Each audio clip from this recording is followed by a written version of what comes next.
Chapter 1015. Under the new administrative system, the news that the king was about to be crowned soon spread from the west to the north and caused a great uproar in various places. Unlike in the past, which relied on merchants and boatmen to deliver the news, City Hall posted announcements in the most eye-catching places in the cities and arranged for commentators to explain the news. It seemed that they intended to let the common people understand the royal family's decision. With such an official attitude, the news swept through the streets and alleys of the city in just a few days. No matter where one went, one could hear related discussions. It seemed that even the coldness of winter had faded a little.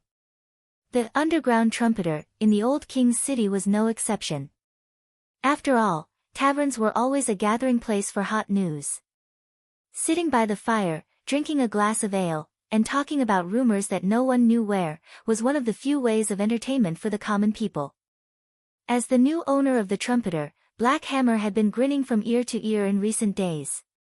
After winter, the tavern's business was much quieter. However, after the news of the coronation, the tavern returned to its former liveliness.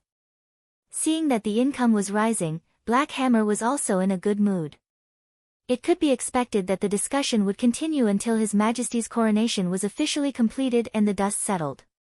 It was a wise decision to ascend the throne during the months of demons. If he could see His Majesty in person, he would not hesitate to bend down and sincerely kiss the tip of His Majesty's boots. After all, there was nothing more lovely than a golden dragon in the world. Of course, as former rats, the possibility of them being allowed to approach Roland Wimbledon was very small. It would be good enough if they could see Sir Theo. Black Hammer was quite self-aware about this. The current Theo was no longer the down-and-out patrol captain or the nameless bodyguard of Prince Roland. Ever since Timothy had failed in his bid for the throne, he had been showing signs of becoming the most powerful man in the old king's city. In the past, Sir Nagy, the owner of the tavern, would not even look at a rat, but now he was sent to a remote place by Theo. Later, during the Black Street cleanup operation, it was also thanks to Theo's advice that they were able to shed their skeleton fingers' disguise and become official subjects. Incidentally, they also took over the underground trumpeter tavern. Black Hammer didn't dare to forget this favor of promotion. He planned to pay a visit to the old king's city with the silver ring, the clay pot, and the little finger. Although it would cost him a lot of gold royals, as long as he maintained his relationship with the old king, he would be able to earn it back sooner or later. Apart from that, he did not forget what he was supposed to do. That was to collect information for Sir Theo, whether it was the bragging of a peddler, or the sightings of a traveler on the road. As long as there was something of interest to Sir Theo, he must record it down and report it to the contact. And now, it was obvious that they needed to pay attention to those potential rebels. For example, the guest at table 6. Don't you think this is too much of a coincidence? A red-faced merchant shouted. Not only did His Majesty ascend the throne in such a hurry, but His Majesty just announced that he was going to marry a barren witch, and then he received the news that Prince Roland's widow is still alive and has given birth to a son. It doesn't make sense. His words were echoed by some people. I heard that Prince Gerald doesn't like women at all, and there's even a rumor that he had an affair with a young knight. How could he suddenly have a fiancée? Really? You're not from the king's city, so of course you don't know. Compared with the second and fourth princes, he rarely attends banquets. I can't be wrong about this. And think about it, the merchant said again. His Majesty only said that he would bring the two back to Neverwinter, but he didn't clarify the identity of the posthumous child.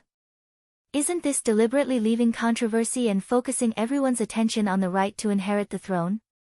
Which family does the woman come from, and whether her child has the bloodline of the Wimbledon family? These are enough to drag on for several years, but no one really cares about the real problem.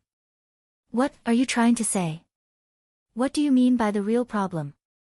That's the witches. He gulped down a mouthful of wine. They secretly controlled His Majesty and created the so-called widow and child to distract our attention, so that they can control Greycastle. The audience was in an uproar. Can witches make people? I tell you, there's nothing they can't make, the merchant said angrily. They can even make a stone floating on the water, let alone a person. It's because of these monsters that no one comes to rent my ship now. Of course, I'm afraid it's still impossible to make a flawless person now, so the witches need time. When they completely succeed, the child naturally won't be needed anymore. Ha ha ha. I think you've lost your mind. Do you think that His Majesty is the only one in the palace, and he only has a god's stone of retaliation with him? The crowd suddenly laughed, and the tavern was filled with a happy atmosphere. You, burp, laugh as much as you want. Silver City's miners have been replaced by witches, and the river is full of Neverwinter's stone ships. Let's see if you can still laugh when it's your turn. The merchant said with a slurred tongue. Well, although the value of this information is not high, it's also a rebellion if you have the intention to rebel.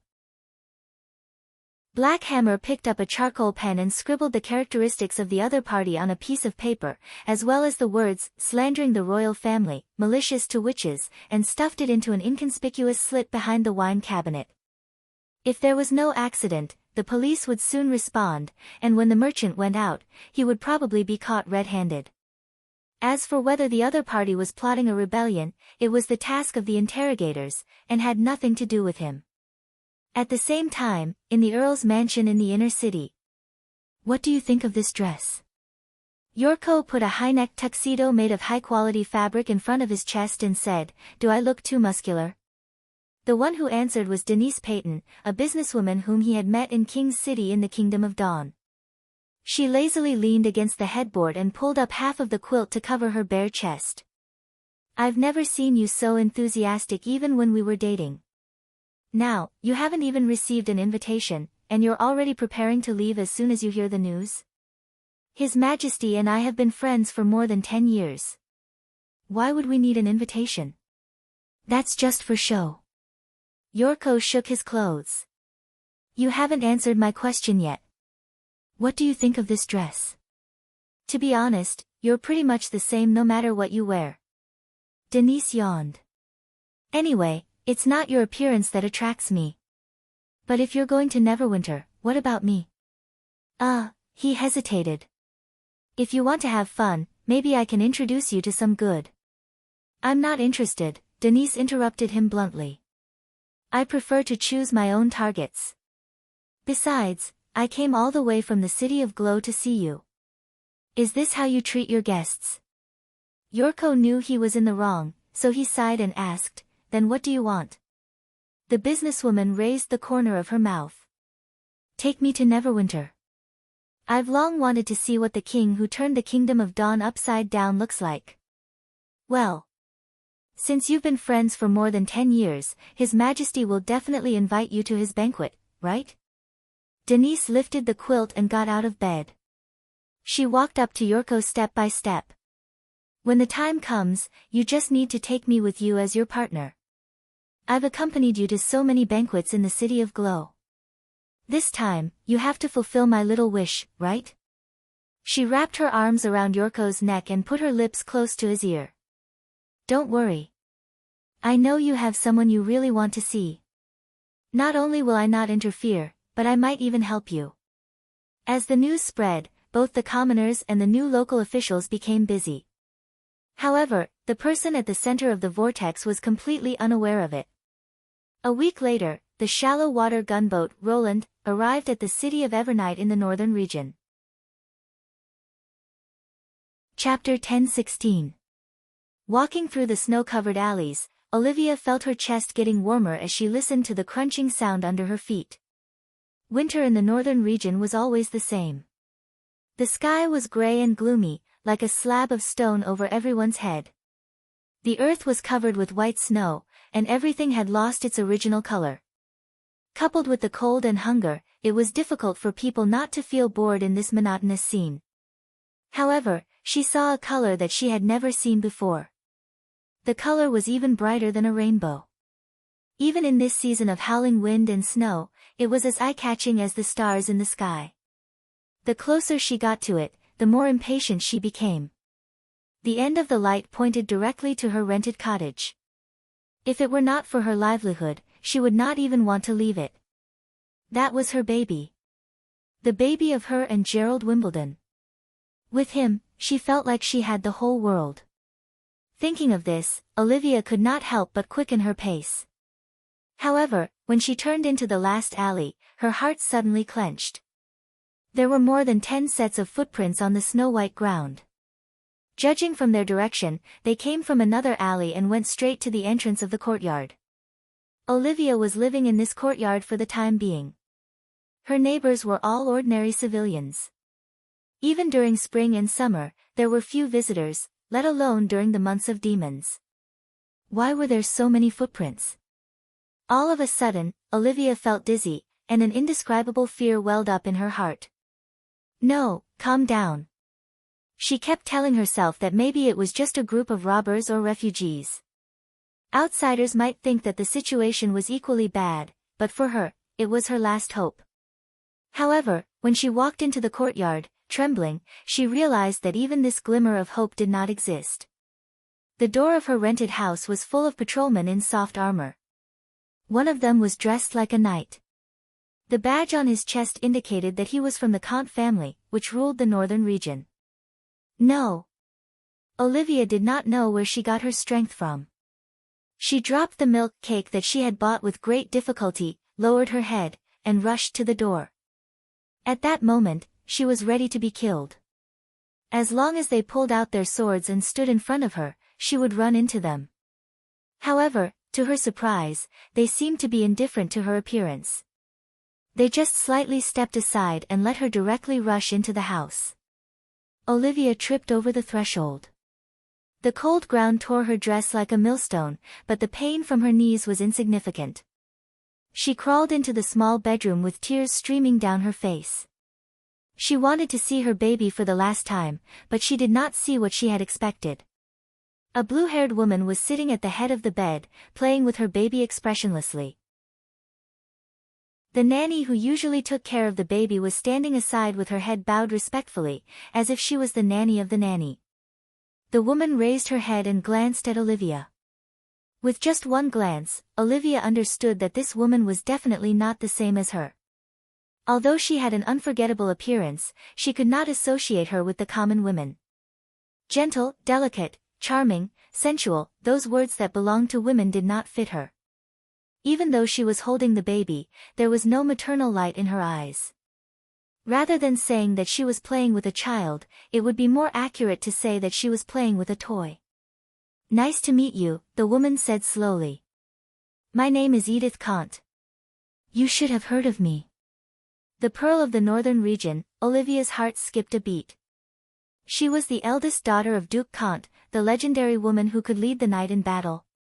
There was no one in the northern region who didn't know the name of Pearl.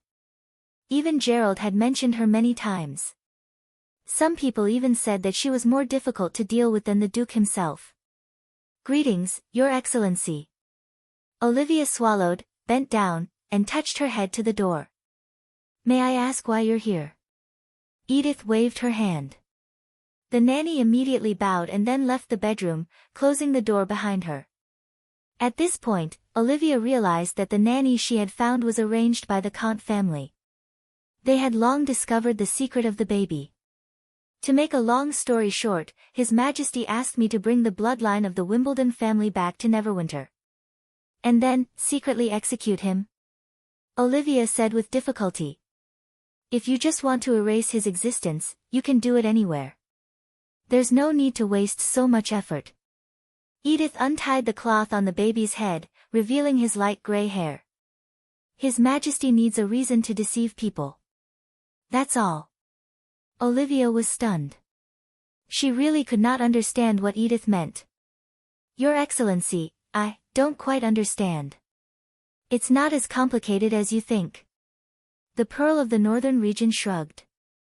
"Have you ever heard of witches?" After listening to Edith's story, Olivia spent a long time trying to connect the two things together. The conclusion she got was even more unbelievable than the Arabian Nights. Roland Wimbledon is determined to marry a witch, so he wants to use Gerald's child to appease the public? She did not know much about the ways of the nobles, but her intuition told her that this method was too unreasonable. "Your Excellency, is it really necessary to do this?" She clenched her teeth and plucked up her courage. Your Excellency, please forgive me. Perhaps His Majesty has this idea now, but it doesn't mean that he will in the future. If something happens, Sherlock will. Sherlock? Is that the child's name? Edith raised her eyebrows. It seems that you still don't understand your situation. His Majesty's order is absolute. You only have two choices.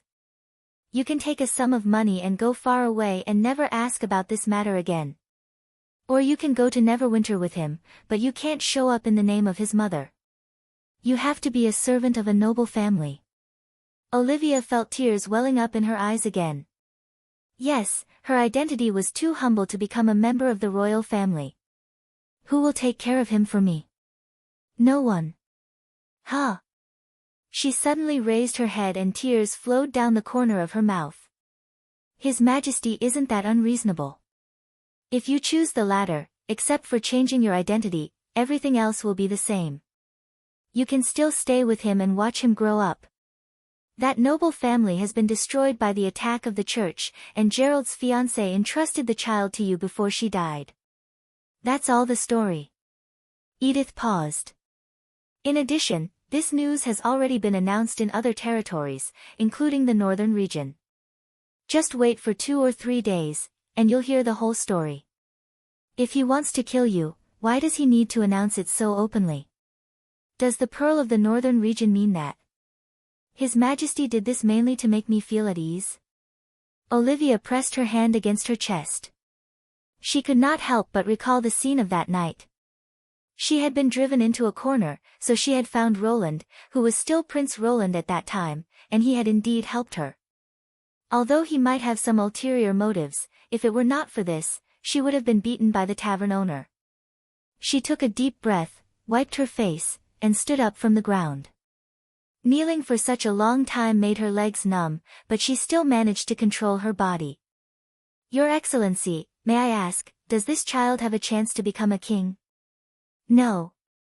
Edith's eyes flashed with a hint of interest. Before we set off, His Majesty specifically told you not to have any illusions. If there is no hope, there will be no disappointment. Of course, this is forbidden to spread. No, Your Excellency, I won't be disappointed. My biggest wish is for him to grow up safely. Olivia's voice became slower and slower, as if every word she said required all her strength. However, this still doesn't solve the problem of His Majesty's successor. If he changes his mind and decides to make a real crown prince, the latter will definitely see Xia Luo as a thorn in his side. At that time, I'm afraid he won't be able to survive.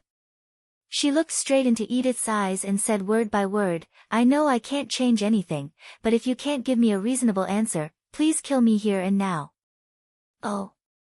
Edith narrowed her eyes. It was the smell of bloodthirst. In front of Edith, Olivia was as weak as a lamb. Even so, Olivia still stuck out her chest and refused to give in. If not, this day will come sooner or later. I can't kill Gerald Wimbledon's child with my own hands, Your Excellency. Of course, there was no answer. Even if there was no need for Edith to tell a humble maid. That was all she could do. I'm sorry, Gerald. Olivia closed her eyes and waited for the cold blade to cut her throat. I'm sorry, my dear. The child woke up from his sleep and cried as if he had sensed the impending departure. Olivia tried her best to stop herself from opening her eyes.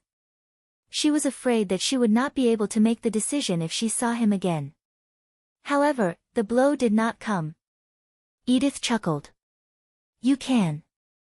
Olivia looked at Edith in disbelief. Then the Pearl of the Northern region opened her mouth and said the answer silently. It was an even more incredible answer, even beyond her imagination. But somehow, she believed Edith's words.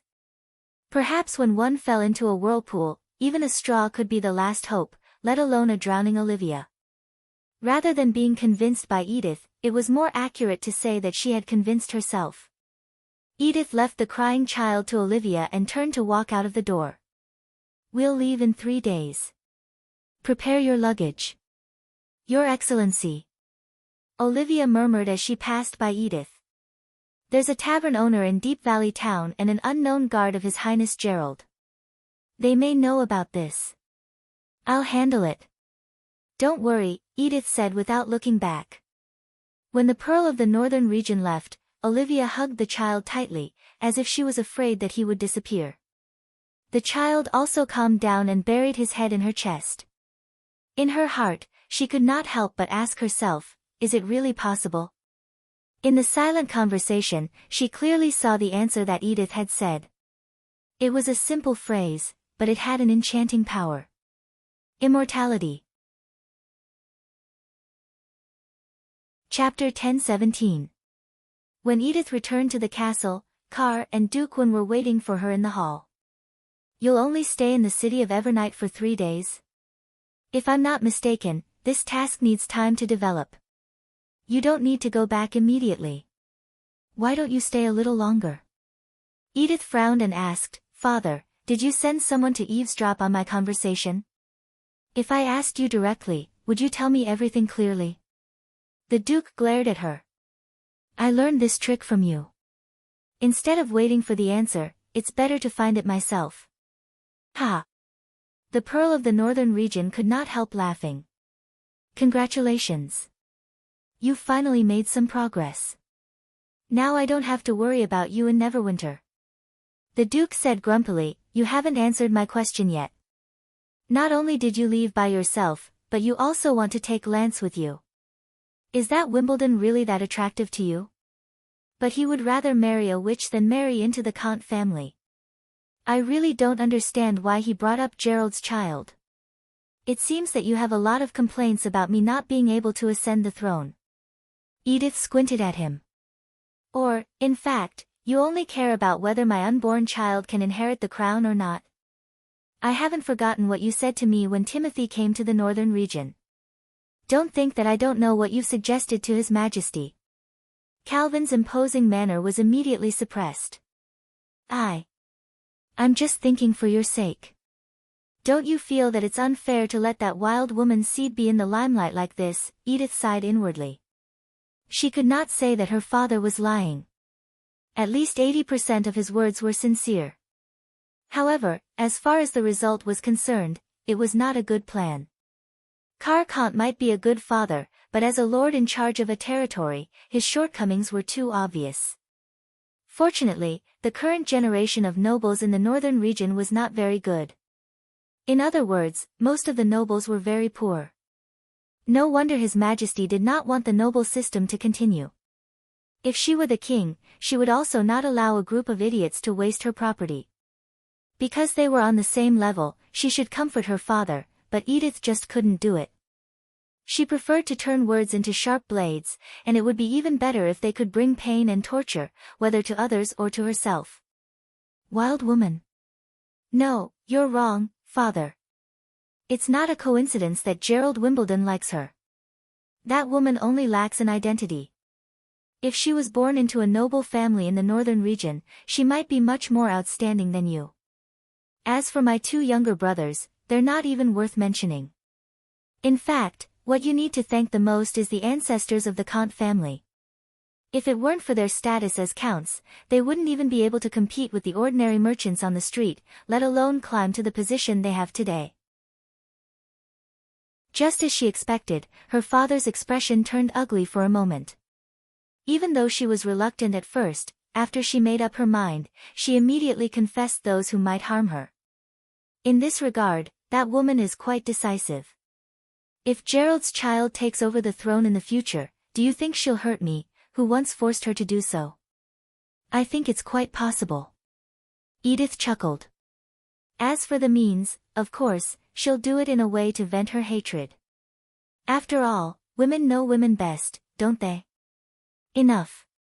I know I'm wrong. Carwin finally couldn't stand it anymore and raised his hands in surrender. Can you stop talking? Phew. Edith let out a long sigh of satisfaction. So he'll never inherit the throne. Even if His Majesty doesn't want to, I won't allow it. She flipped her long hair and walked to her father. Let's get back to business. I want to go back as soon as possible so that I won't fall behind too much. Neverwinter is changing rapidly. I've been away from the center of power for a long time after coming here for half a month. If it weren't for His Majesty's order, I wouldn't have come here at all. As for my third brother, I seem to have written in the letter that I'll send him to Neverwinter when he's an adult, but your memory is really bad. But if I send Lance away, the northern region won't have an heir. Edith interrupted. The title of nobility has now become a purely honorary title. If the younger generation is stupid, do you think they can really stand firm in City Hall? I'm taking him away for the future of the Kant family. There are too many new things to learn there. If you don't want to be eliminated, you have to integrate into it. The Duke was still a little hesitant. Didn't His Majesty say that there are terrible enemies in the barbarian land? Haven't you ever considered what we'll do if Neverwinter is conquered? It's very simple. At that time, even if you have a dozen heirs, it'll be meaningless. She spread out her hands easily. And we should thank the demons. W.H. What? Carwin said in surprise. I have a vague feeling that if there were no demons, His Majesty would have turned the four kingdoms upside down. The Pearl of the Northern region curled her lips. The current stability is just to fight against the demons, but the day of upheaval will come sooner or later. So in the final analysis, it's not wrong to say that the demons have bought time for us. There's only one chance like this. You should know what to do, right? The Duke was silent for a long time before he sighed. Give preferential treatment to the teachers sent by Neverwinter, open more primary education classes, send more people to study in the Western region, and listen to the advice of the City Hall officials. You've mentioned it many times in your letter. My memory isn't that bad. That's good. Edith patted her father on the shoulder and then walked upstairs. I'm going to catch up on my sleep. I still have work to do tonight. Wait. Carwin turned around and stopped her. Wild girl. I'm also very curious about Olivia's last question. How did you answer it? Instead of waiting for the answer, it's better to find it out myself, Edith said with a smile. You've made progress just now. Now please keep it up. Hey, that was just a casual remark. Wait. Did you deliberately not make a sound? The Duke opened his mouth wide as if he had realized something. You deliberately led me to say that just to shut me up? All right, I won't send anyone to eavesdrop anymore. Now you can tell me, right? My dear daughter. Don't take it to heart, father, because it's not important at all. She paused for a moment. I hope it's true, but unfortunately. Unfortunately what? Carwin asked.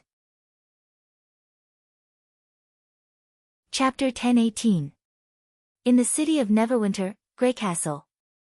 Ever since the news of the coronation ceremony was announced, Roland had handed over all the preparations to Berev. Berev seemed to be particularly diligent. Not only was he busy every day, but he had also invited Lady Blanche, the ceremonial officer of the old king's city, to Neverwinter.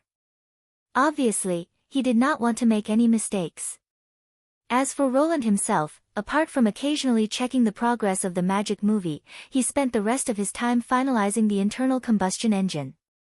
Since there was a certain error in the weights and measures of the two worlds, the prototype had to pass the stability test.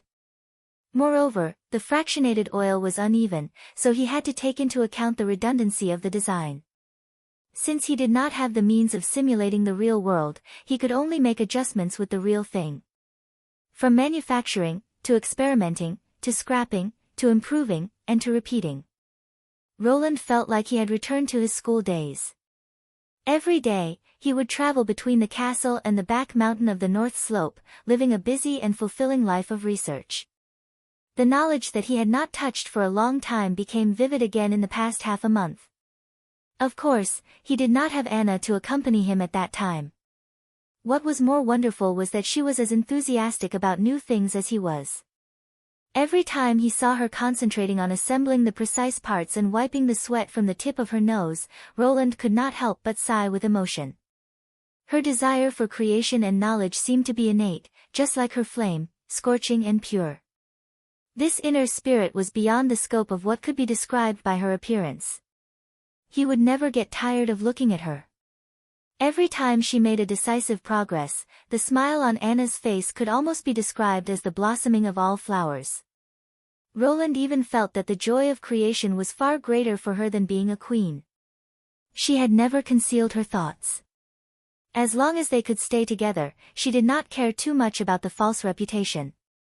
Of course, Roland also knew that sometimes the reputation was not for the sake of the other party, but for the sake of the public. As long as human beings were social animals, this was inevitable. After marking a series of revised measurements on the blueprint, Roland put down the quill and rubbed his sore neck. If there were no accidents, the design drawings in front of him were likely to be finalized. After all, the previous batch of prototypes had been running steadily for several days, and the accumulated working time was enough to meet the current needs. As the second-generation power source, the principle of the internal combustion engine was not complicated. It could be regarded as the evolved version of the steam engine. The first generation of power source used steam to push the piston. No matter how ingenious the design was, it was impossible to avoid the energy loss caused by the transmission of steam. Therefore, people naturally thought of putting this power directly into the cylinder, which would certainly greatly improve the work efficiency. That was how the internal combustion engine came into being. After mixing the oil with air, it would be injected into the cylinder, causing it to burn intensely. The expanded airflow would push the piston, and at the same time, the new fuel would be sucked into the cylinder. It sounded simple, but it was a huge project to implement. For example, steam engines had very low requirements for sealing. The gap between the piston and the cylinder block of the early products could even be stuffed with a finger. Felt and linen could be used to plug the gap. However, it was obviously not feasible for internal combustion engines. Unlike steam engines, which were powered by external forces, the piston had to complete each cycle by itself. Therefore, if the seal was not tight, the cylinder would stop due to lack of fire. In other words, only when the level of materials and processing technology reached a certain level could this simple principle be turned into reality. That was why the first internal combustion engine in history was actually decades later than the electric motor. The first-generation internal combustion engine designed by Roland had a total of 2 directions. One was the cylinder inline type, and the other was the cylinder annular type. The former was stupid and thick, and it was made of cast iron. It was as stable as possible, and it could be put into the factory for large-scale production. The latter was also known as the star engine. Because the crankshaft was short and the structure was compact, it could be made very small, and it was very suitable for spacecraft.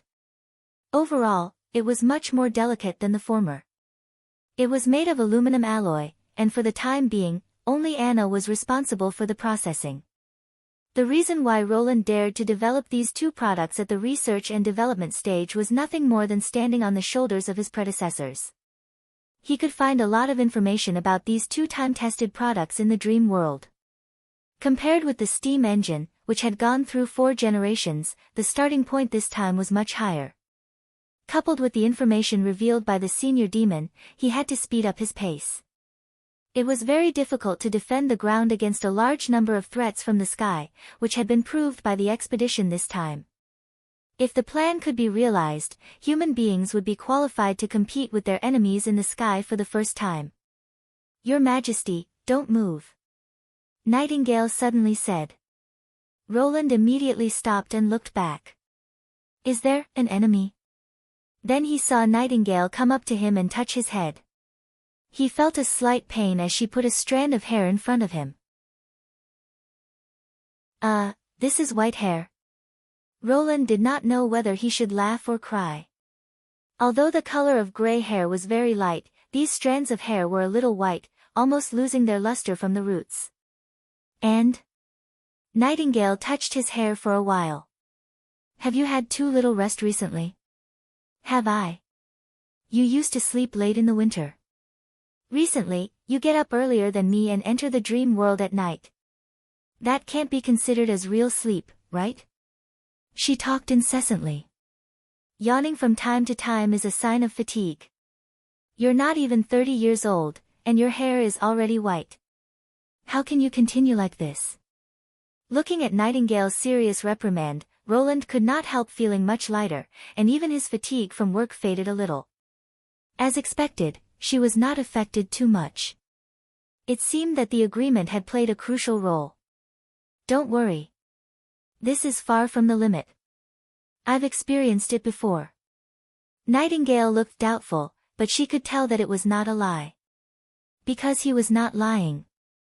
Generally speaking, there will be a long period of palpitations, as if the chest is particularly empty. Then you will feel weak all over. You have to be careful at this time. If the reaction is strong, you will cough incessantly and even bleed. Cough, cough, cough. Halfway through, he suddenly coughed violently. Hey, are you okay? Nightingale suddenly looked nervous. She patted his back and said, Do you need me to call Nana? Roland took a deep breath and said, No. I'm fine. I just choked on my saliva. Really? Don't worry, He turned his head and could not help but freeze for a moment. The distance between them was so close that they were almost touching. When their eyes met, both of them could not help but hold their breaths. Your Majesty. Just then, the office door was pushed open and Vendi walked in. I have something to. What are you doing? Me? Roland blinked and found that there was no one in front of him. He was half leaning back, and even without saying, he knew that it must be quite strange. His Majesty is practicing gymnastics. Nightingale was lying on the coffee table, leisurely chewing dried fish. It's easy to get sore after sitting for a long time. He can try the effect first. I see. Vendi said thoughtfully, Is this the gymnastics that you mentioned before that you're going to promote in the academy? But, is it really effective to put it like this? It's okay. Roland awkwardly returned to his original position. He did not know why, but he felt that the innocent Nightingale was trying to hold back her laughter. By the way, what do you want to say? Chapter 10:19. In terms of magic power, adulthood always came at midnight. This was one of the unsolved mysteries of witches. Magic power was everywhere, but why was it the most active at this time? Even for a witch like Anna, after her magic power was depleted, she would be able to recover 70 to 80% in the first 2 to 4 hours after midnight. If she were to rely on her natural recovery during the day, she would probably not be able to recover even after a week. Most witches did not care about this, and even the tequila survivors were no exception. When Roland asked them about this, the answer he got was, Isn't a new day supposed to be like this? In most people's eyes, time was divided into days, and the magic power of a day was spent on a day. It seemed reasonable that there would be a new atmosphere every day. However, Roland knew that the date was not a natural concept, but was created by people for the convenience of life. That was why there was the equinox and the precession of the equinox. In order to correct this error, the leap month was invented, and, as time became more precise, the leap second, that is, the last minute has 59 or 61 seconds, whatever was convenient. Therefore, it was a little strange that witches always solidified their magic power at a specific time. It was like every awakened had a biological clock in their body, and they could keep it in sync at any time. No matter when she was born, whether she was in the southernmost region or the Hermes Plateau, they were all connected. Unfortunately, without any observation tools, it was difficult to study magic power or accurately measure time at this stage. He could only use this phenomenon as an empirical theory. Your Majesty, Vendi's words pulled him back from his thoughts. In addition to the above measures, do you have anything else to add? The so-called measures were mainly designed to deal with the possible dangers during the solidification of their magic power. Since the scene of Lucia's day of adulthood, this step had been included in the witch union's consideration.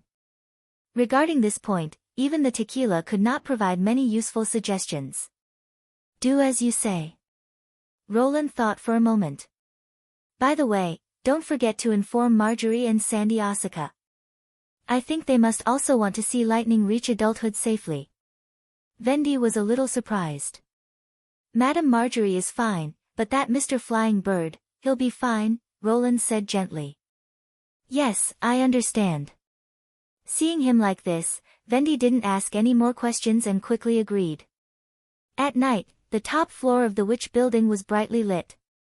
This place had been transformed into a special bedroom for the adult witches. The room was made up of 2 normal rooms connected together so that it could accommodate more companions. One of the walls had also been transformed into a sliding door structure. In case they needed to release their magic power, they could directly pull open the 2 panels of the door instead of blasting open the outer wall like last time.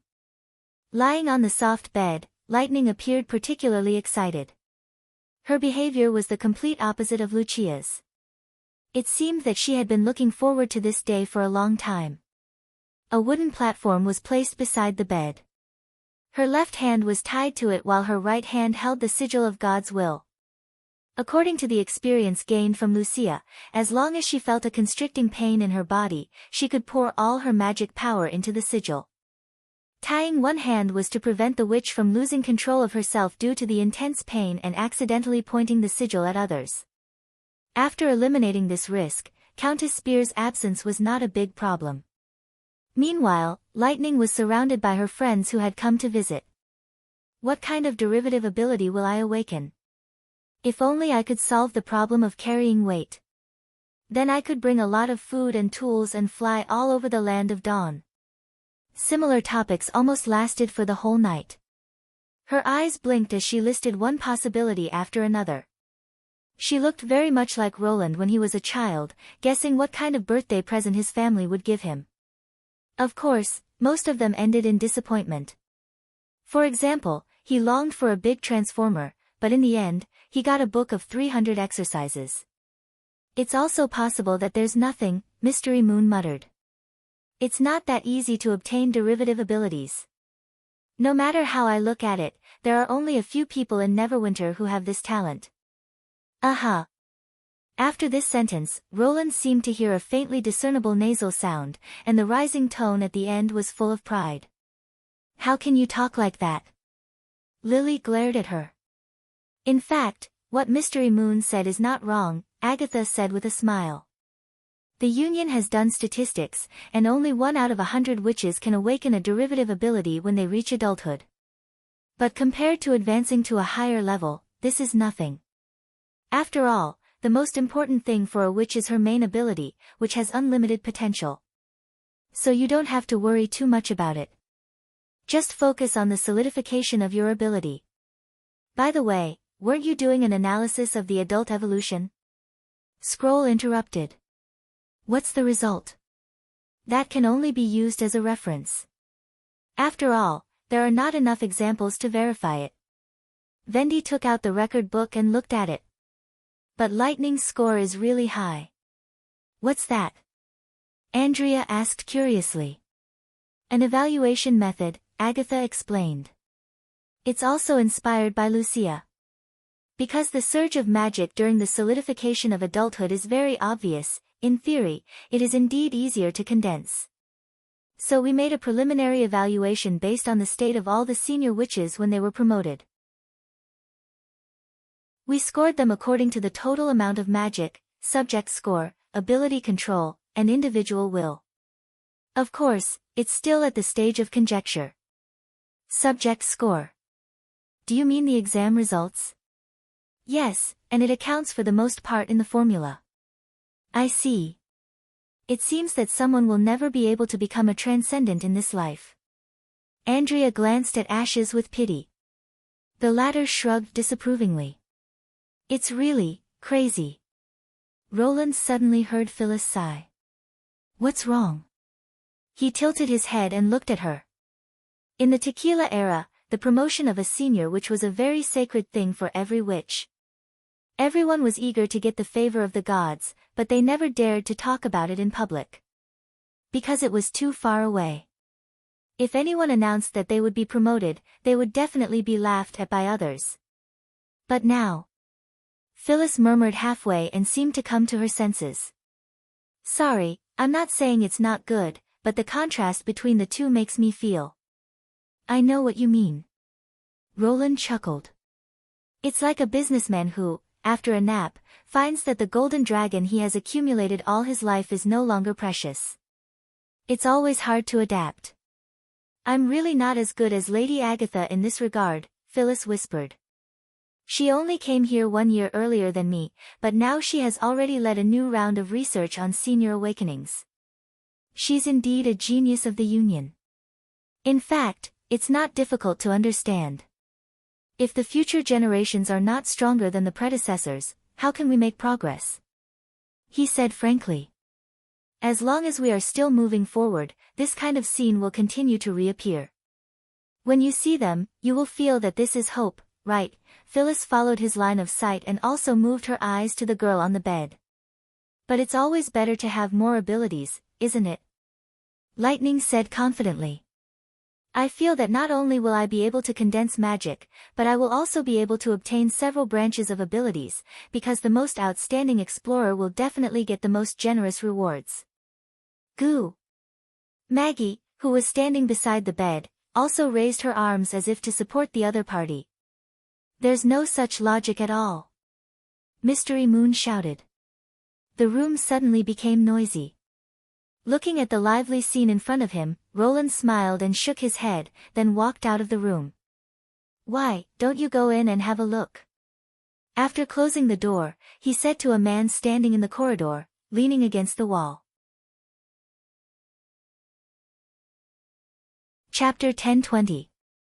The explorer was still dressed like a libertine, with feathers all over his body and an eye patch embroidered with rose petals on his right eye. It was hard to associate him with Thunder just by looking at his makeup, but somehow, Roland felt that he was a little different from how he looked at the banquet. When pretending to be someone, you need to put your heart and soul into it. You even have to think that you are that person in order to deceive others. This was the first thing she taught me when I was learning how to disguise myself. Thunder took a puff of his pipe. The faint red light of the pipe looked like a looming firefly in the dark corridor. Your Majesty, I'm afraid I can't concentrate on pretending to be Sandy Asuka now. She'll see through me. So this is where the strange feeling came from, Roland thought. Because of the certain danger of adulthood, he could no longer pretend to be an unrelated outsider and indifferent to his daughter. If he cared, he would not be Sandy Asuka. Do you want to keep hiding it like this? Roland raised his eyebrows. You should have heard what Lightning said just now. She's destined to walk the path of an explorer. This question made Thunder silent for a long time. It was so long that Roland thought he would not answer. Then he said, Your Majesty, do you believe in fate? For a moment, Roland had some doubts about Thunder's identity as an explorer. Wasn't this the classic opening gesture of preaching? Of course, similar questions were common in love letters from high school students. However, it was clear that the other party was not here to seek answers. Someone once told me that the excellent would often die at what they were best at, and to make up for it, the heavens would always bestow such people with unparalleled talent. This is fate, a path that seems to have been predestined. Because of their extraordinary talent, they would be lured away and eventually fall. On the other hand, ordinary people with ordinary abilities would usually live longer. Who said that? Roland could not help but ask. Sandy, the person who introduced me to the path of an explorer.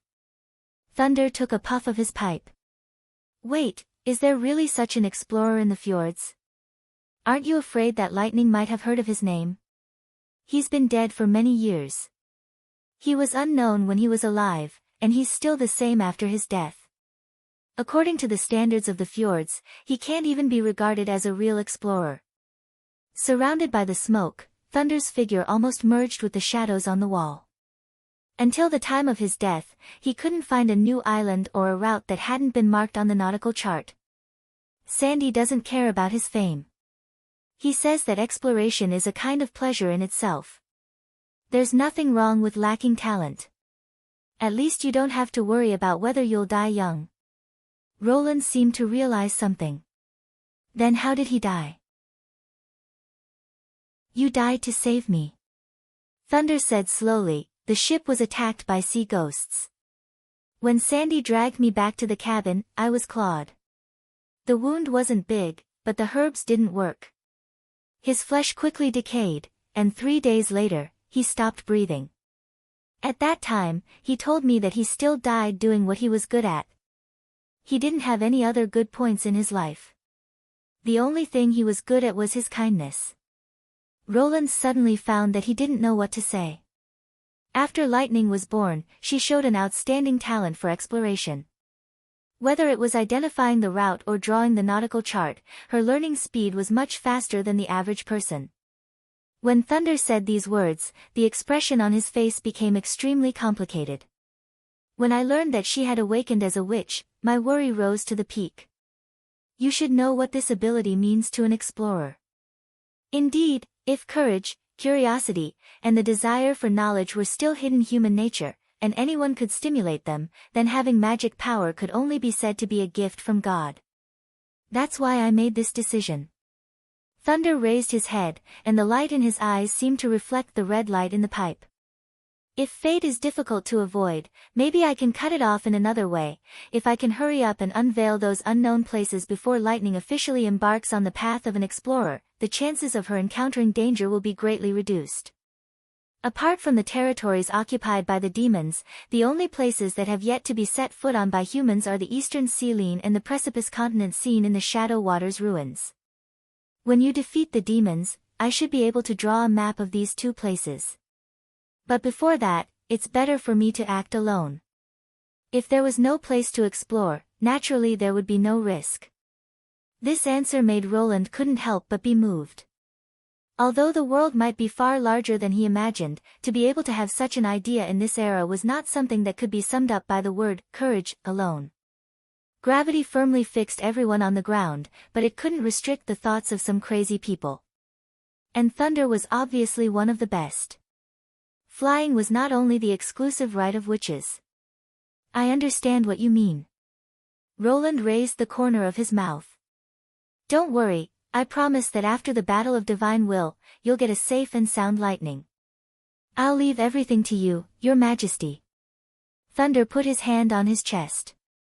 At this moment, a sudden exclamation came from the room. Roland nodded to the other party and turned back to the bedroom. One side of the wall had been pushed open, but he didn't hear the sound of the sigil of gods while being activated. Your Majesty, Vendi said excitedly, Lightning, her magic power has been condensed. Another witch who would be promoted on the day of adulthood. He could see the obvious excitement in the eyes of Agatha and Wendy, which meant that their research was indeed feasible. Really?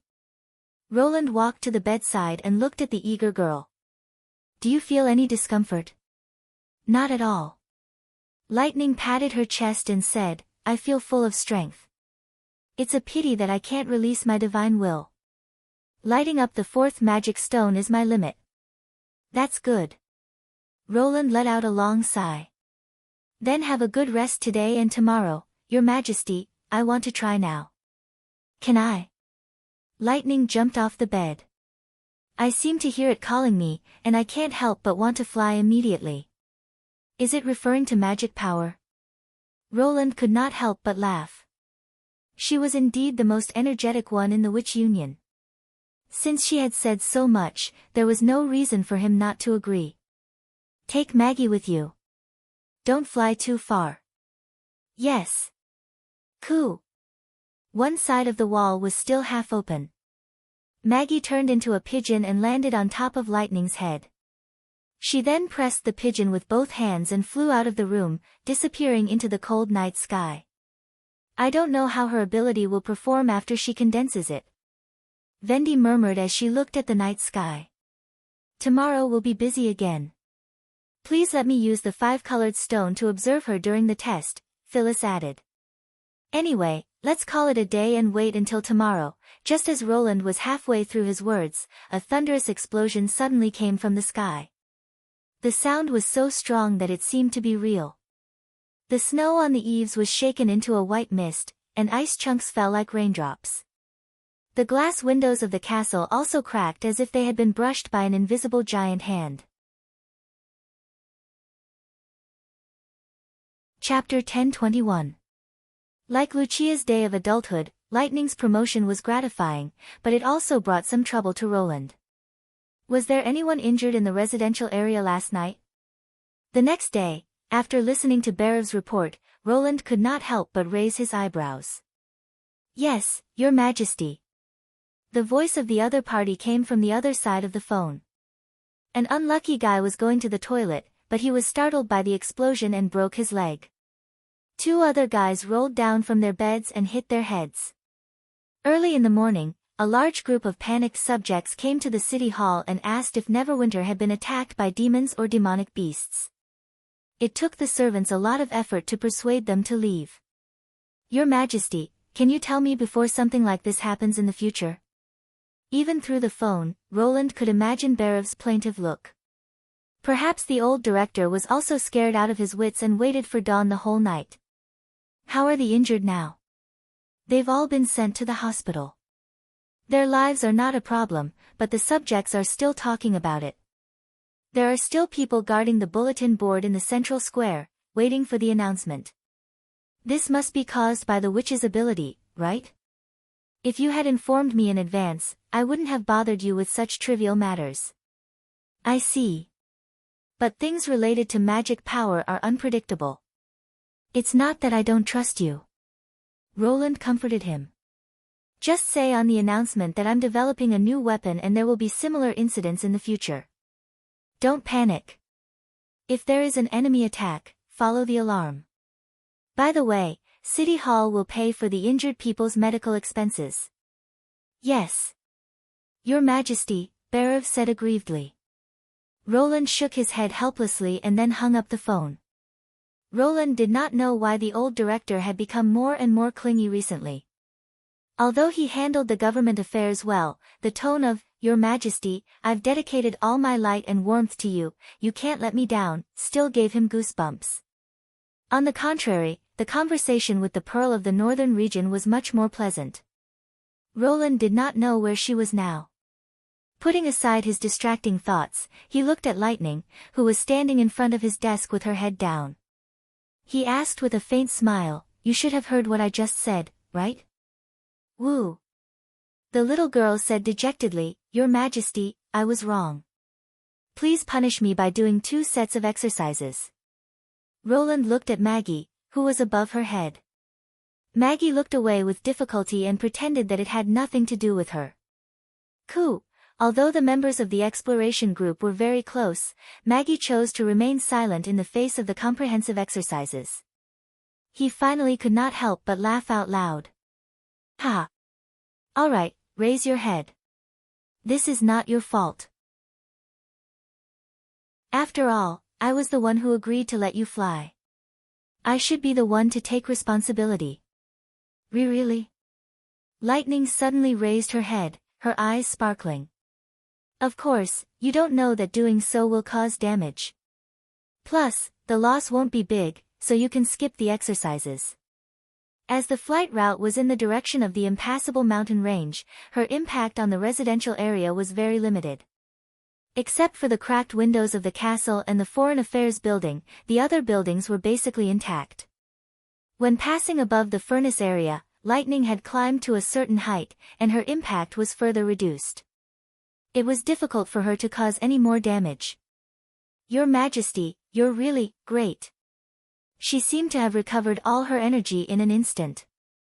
Maggie also spread her wings in relief. Seeing that the bird and the human were about to pounce on him, Roland quickly raised his hand to stop them. But does flying at such a high speed really consume so much magic power? You flew for less than 15 minutes yesterday, right? Hearing this, Lightning suddenly felt a little embarrassed and said, I was also very surprised. At that time, I wanted to save some magic power for testing, but I tried to speed up a little to see where the limit was. I didn't expect that my magic power would be consumed so quickly, and I almost fell from the sky. Can you still go faster? Vendi, who was taking notes at the side, immediately caught the key point. Yes, Lightning said confidently, as long as there's enough magic power. At that time, even the sound of the wind in my ears disappeared, and I even felt that nothing could stop me from continuing to sprint. What about Maggie? Was she squatting on top of your head? Coo. Before Lightning could answer, Maggie had already turned in a circle. Too fast, dizzy, in my arms, coo. Is she saying that I felt uncomfortable flying too fast, so I was carried in her arms? Roland found that his ability to understand pigeon language had greatly improved, and he could now automatically fill in the gaps in the middle of the sentence. Just dizzy.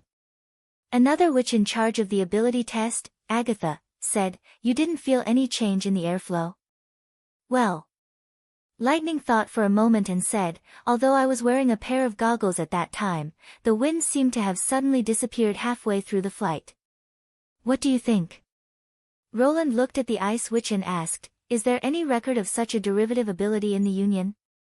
Although Lightning had accidentally consumed most of her magic power, causing the ability test to be temporarily put on hold, the Witch Union had now established a set of systematic evaluation procedures. Coupled with the inherited experience of the Union, even if they did not use their ability, they could still make a general judgment through questioning and the examination of the stone of measuring. According to Lightning, she only took about 3 minutes to cross the impassable mountain range and fly into the barbarian land, a distance that usually took about half an hour. The sound of thunder in the night sky could also prove this. After her evolution, she was qualified to chase after sound. As for the concept of the sound barrier, Roland did not waste time explaining. Agatha's learning ability had always been outstanding among the witches, and she understood the cause of the thunder with a little explanation. Although there were many creatures in the natural world that could reach the speed of sound in a short time, and human beings also faced the challenge of the speed of sound with their flesh and blood under special circumstances, it did not mean that this process was easy to achieve. There was no doubt that the reason why Lightning was not affected in the slightest must have something to do with her newly awakened derivative ability. I think it should be a magic resonance. Agatha pondered for a moment and said, "This kind of derivative ability usually appears in witches whose main ability will bring danger to themselves, so there are many records of it. It usually expands into a cocoon and wraps the witch in it, while keeping the environment inside the cocoon at its normal state. However, maintaining it requires a lot of magic power, and the greater the difference between the inside and outside environment, the faster the magic power consumption."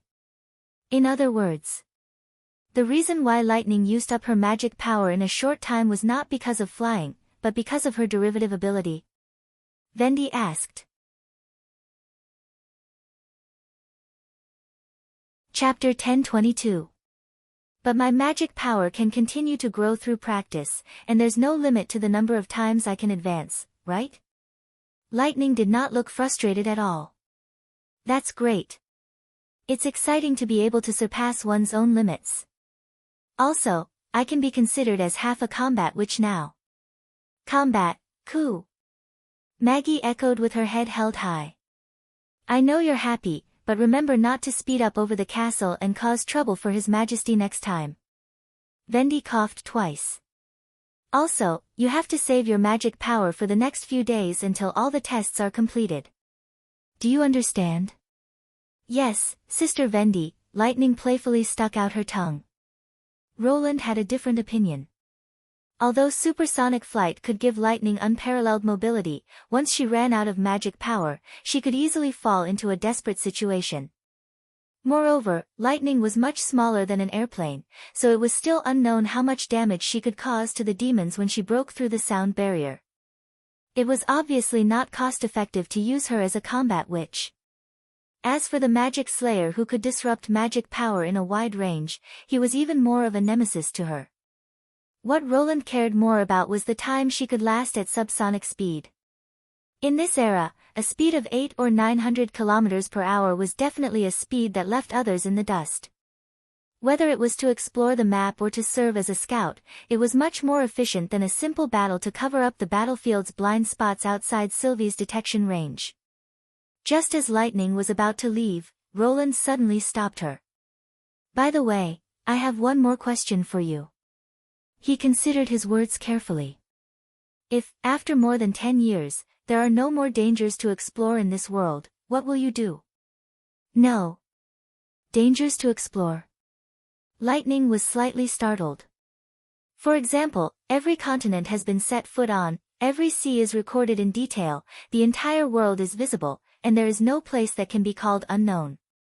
It may sound unbelievable, but if that were to happen, would you still want to be an explorer? I see. The little girl suddenly understood. You mean, what if the explorers at the fjords explore the land and the sea during the battle of divine will? What should I do? You can understand it that way. Roland couldn't help but curse inwardly. He had already said it tactfully enough, but the other party still hit the nail on the head. Sure enough, people of the same trade were the biggest enemies. Unless every one of them is as powerful as my father. But even so, I will continue to explore, Lightning said without hesitation.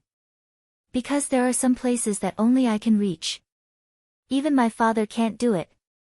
You mean, Lightning pointed to the top of her head and said confidently, there's still a big blank space in the sky. It wasn't until she left that Roland couldn't help but laugh. Should he say that they were indeed father and daughter? Her reply was not only similar to Thunder's, but it was even more imposing. He did not know if the fate of an explorer would be as Thunder had said, but he was right about one thing. In terms of talent, Lightning was indeed at a level that ordinary people could not reach. What are you laughing at? Nightingale asked curiously. He stood up, walked to the floor-to-ceiling window, and looked at the cloudy sky. His eyes seemed to penetrate the clouds and reach a deeper place. Although it was still elusive, someone was already watching it. I'm laughing, how good it is to be young, he sighed. After dealing with Lightning's matter, Roland asked Vendi to stay. I plan to add a new department to the city hall. He went straight to the point. In addition to handling emergencies like today's, it can also provide a credible channel for the public to discuss. You mean, it's mainly used to release information? Vendi asked. Yes, this department will be called the Publicity Department. Roland nodded. But the way it releases information is a little different. First of all, unless it's an emergency, it won't make an announcement through the bulletin board in the central square. Second, it won't be limited to Neverwinter. It will also include some novel events that happened in other places. If we don't publicize it in the central square, how will we let people know? Nightingale curled her lips. Roland picked up a piece of scrap paper from the table and unfolded it in front of the two. So it needs a new means of publicity, the newspaper. In fact, setting up a bulletin board in the central square and sending people to repeatedly publicize it was a last resort. In the early days, the literacy rate was extremely low, so it was impossible to have all the people read. Under such circumstances, word of mouth became the only way to publicize the decree. However, with the rapid expansion of the city's population and the rapid expansion of the territory, this method could no longer keep up with the actual needs of the people. In the past, gathering 3,000 people to make a speech was equivalent to informing the whole city. Now, to meet the same proportion, at least 80,000 to 90,000 people had to be gathered. Not only did this exceed the capacity of the central square, but it would also cause the industrial operations of Neverwinter to come to a halt due to such a large number of people. Barrow's report made him realize that the saying, if you don't occupy the propaganda position, the enemy will occupy it, was not just a saying. Without a reliable channel of discussion, all kinds of rumors would ferment in the taverns, and when they spread, it would be difficult to reverse them. Now that the universal primary education had been carried out for 2.5 years, the resources at Neverwinter's disposal were much more abundant than in the past, so it was only natural to start a newspaper. If the former was the foundation of running a newspaper, then the latter was a strong guarantee of the newspaper's circulation. What did an official newspaper need? In order to maximize the circulation and timely report that could guide public opinion, Neverwinter needed a large amount of paper and efficient printing technology. The problem of paper was easy to solve. In the developed central and eastern cities, paper had been popularized among the middle and upper class families. He still remembered that Lucia's late parents used to run a paper mill in Valencia. According to the statistics of City Hall, among the immigrants from the eastern region, there were many craftsmen who had mastered papermaking technology. As long as he recruited those craftsmen and expanded the production capacity, he would be able to meet the demand for a large number of publications. For Neverwinter, any problem that could be solved with money was not a problem at all. Printing was even easier. Metal type and roller were all mature technologies, and the ink was provided by Dark Cloud. In theory, it was easier than papermaking. However, he did not need to explain all these to Vendi in detail. Putting aside the technical aspect, the newspaper had to be written by people, so the most important thing was to find people who could collect information. Roland asked Vendi to stay because he wanted her to pick a few suitable candidates. Whether it was the Witch Union or the Sleeping Spell, she should be the one who knew the abilities of the sisters the best. I think I understand.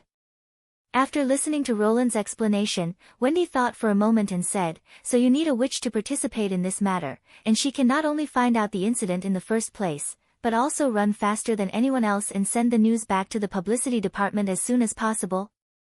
Ahem, it's not necessary to run fast. He almost choked on his saliva. As long as she knows where the incident happened, she can send someone else. Chapter 1023. Honey was very happy to be called into the office. As soon as she entered, she looked around the mahogany table, as if trying to see through it. "What's wrong?" Roland asked curiously. "Is there anything special about this table? Did you put a treasure in it?" Honey even came close to the table and sniffed it. "Or does it have other functions, such as automatically heating up at night?" "How is that possible?" He laughed. "This is just an ordinary desk, and there are only documents and official letters in it." "Oh, really?" Honey asked suspiciously. "Then why does Sister Nightingale lie at the table for a long time every night?" What? Roland and Vendi were stunned, while Nightingale bounced up from the recliner.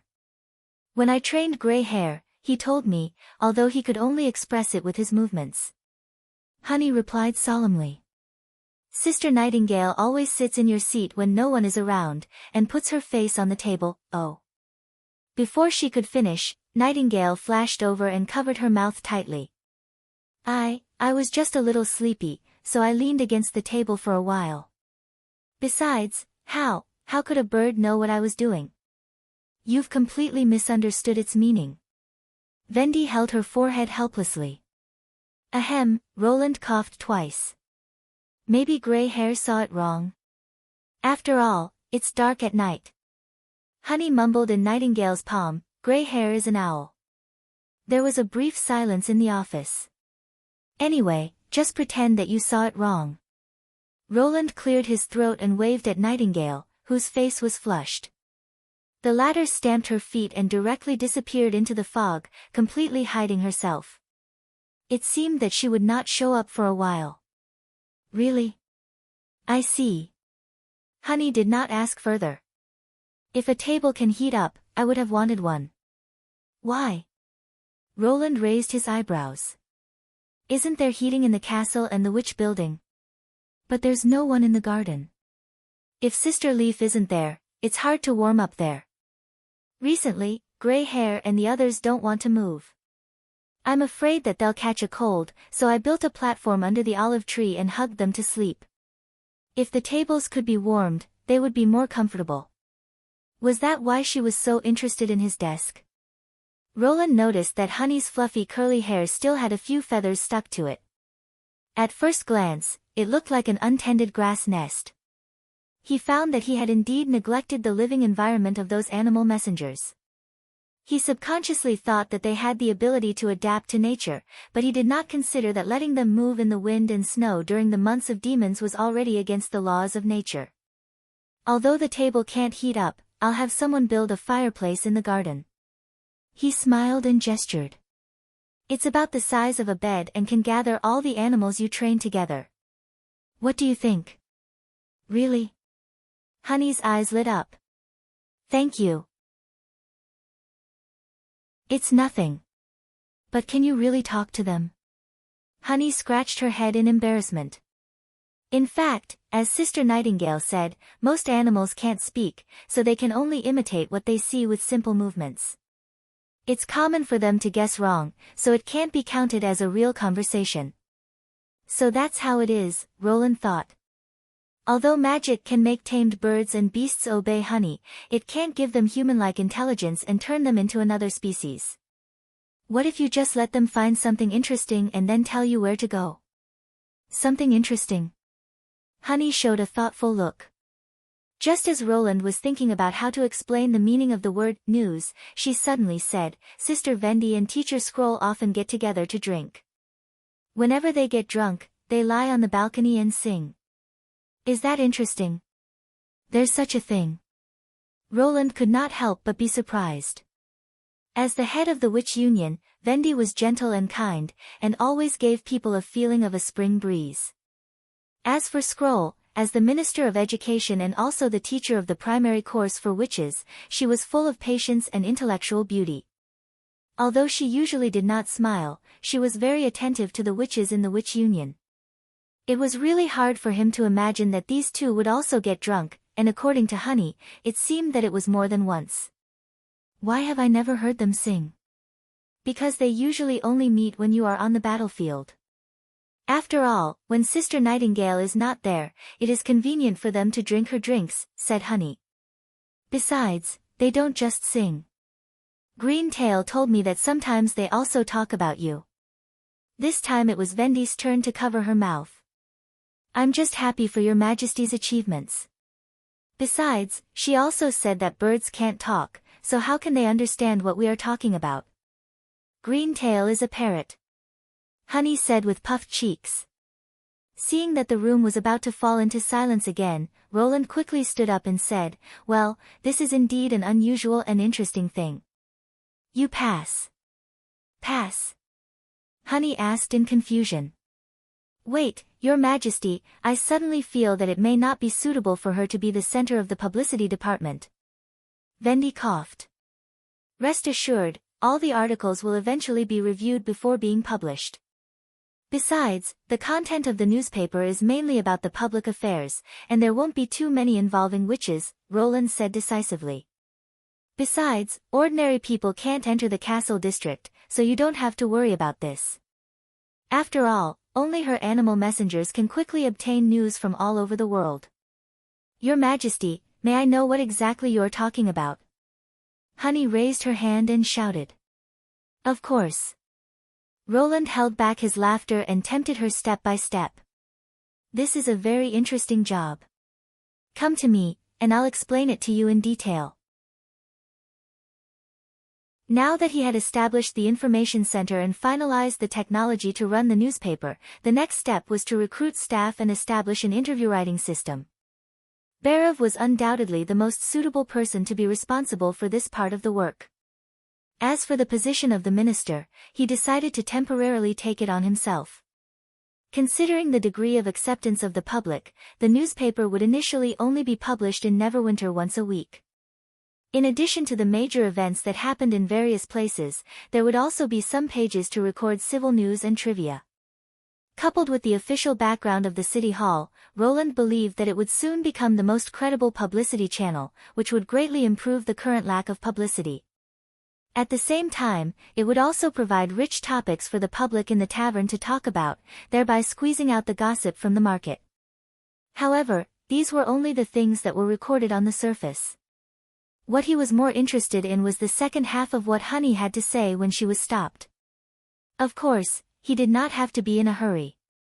If he became the minister, he could summon Honey alone in the future and ask her about the secret and interesting things. For example, what on earth did Vendy and Scroll talk about when they were drunk? Chapter 1024. Victor sat in a private room of a tavern in Neverwinter, looking through the recent trade bills. Unlike the noisy hall downstairs, this was undoubtedly a high-end room. The floor was covered with a woolen carpet, and there was a fireplace under the soft couch. From the moment he entered the room to the moment he laid down, his feet would not feel cold at all. According to his request, the innkeeper also added a movable wooden table next to the couch. It would not hinder him from resting, and it could be used as a short table when needed. Especially in the winter when the wind and snow were howling, it was a kind of enjoyment to do business while sitting on the couch. At this moment, there was a plate of golden chicken breast slices on his left, and a cup of dark purple chaos drink on his right. Regardless of the taste, this meal alone was worth 10 golden dragon. As a jewelry merchant on the surface, but in fact, he was the fourth son of the Lothar family. These expenses, which were considered huge in the eyes of ordinary people, were nothing to him. Spending a sum of golden dragon to let himself enjoy the comfort brought by wealth had become a subconscious action, and he did not consider whether it was worth it or not. Since 2 months ago, after visiting the first show of the giant machine called Train, he bought a room on the 3rd floor of this tavern and made it his business base. Of course, with his wealth, it was not difficult to buy 1 or 2 properties, but Victor preferred this kind of feeling, being in a tranquil and yet able to feel the hustle and bustle of the lower level. Compared with the traditional big houses favored by the nobles, he always yearned for places like taverns. It was not only for the convenience of business negotiations with various caravans. If there was anything that could directly reflect the vitality and prosperity of a city, then it must be the taverns located in the downtown area. After turning the last page, Victor closed the sheepskin book in his hand and picked up the crystal-clear drink. Under the illumination of the candlelight, the purplish-red liquid was like a beautiful gem. Recently, there was a little trouble with the bill. That was, he had not received raw gemstones in the western region for a long time. The battle for the throne had changed the situation in Grey Castle greatly. The city had been destroyed by the flames of war, and the nobles no longer had their own fiefs. These changes had caused the prices of luxury goods to fall again and again. If they wanted to maintain their original profits, they had to increase their sales. But if there were no raw stones, the jewelry craftsmen under him would not be able to produce gems. Longsong's stronghold used to be a large source of raw stones for him, but after Roland Wimbledon announced the establishment of Neverwinter, the source of raw stones became increasingly scarce. He had visited the Longsong area several times and found that all the mines there had been taken over by the young king. This was not surprising, as it was the nature of a lord to amass wealth. What was strange was that the mines seemed to disappear into thin air after they were transported to the border area. Yes, he had not found a single jewelry store in Neverwinter. They could either sell the raw stones for a profit or invest a sum of money to make gems for a profit. There were only 2 ways for a lord to do this. If it was the former, he could earn the price difference, and if it was the latter, he could work together to sell. Whether it was the sales channel or the further processing into jewelry, he had the strength that the other party could not refuse. But the king did not even leave him a way to intervene. It was as if Roland Wimbledon did not intend to make money with gems at all. This made Victor a little distressed. He had also tried to sell the jewelry he made in Neverwinter, but the result was the same. No commoner in any place could afford such expensive goods that cost dozens of golden dragon.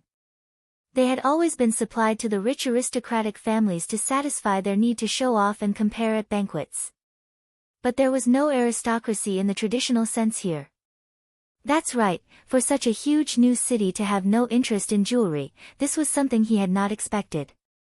He had come to Neverwinter many times, but he had only bought goods here and rarely sold them.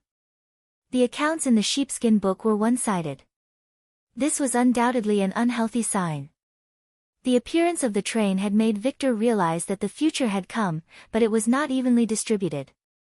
In order to better expand his business, he naturally had to go to the place that was closest to the future. It was also an inevitable choice for him to shift the focus of his business from the old king's city to the new king's city.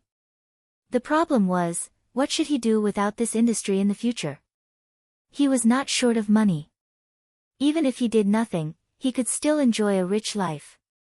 But he had to prove his ability in the trade, so that those businessmen who coveted his family and black money would be speechless.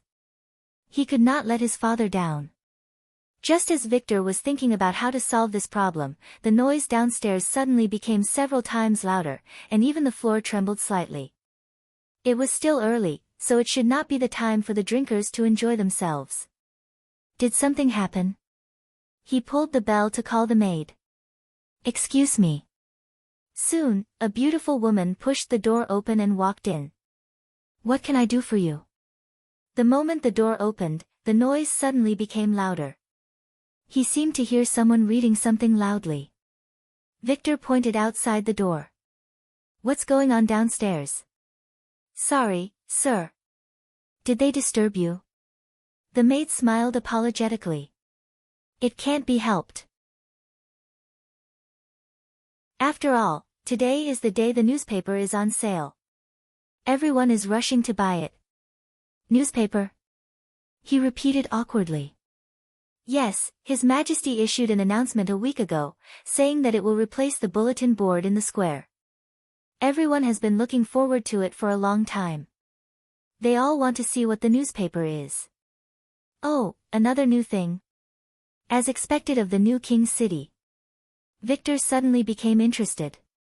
How much is it? I heard that one copy is 10 bronze royals.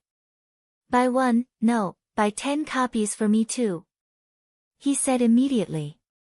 Yes. Not long after the maidservant ran down the stairs, she quickly ran back, panting, My lord, all the newspapers that were delivered have been sold out. So fast? Victor blinked in surprise. If it was a commodity, it was too easy to sell. But this was not a problem for him at all. It was just throwing money. Then buy it from the people who bought it. Money is not a problem. He threw a golden dragon into the maid's arms. As long as you can buy it, the rest is yours. Yes, sir. Milord. The girl said with a smile. Half a quarter of an hour later, 6 stacks of grey newspapers were handed to him.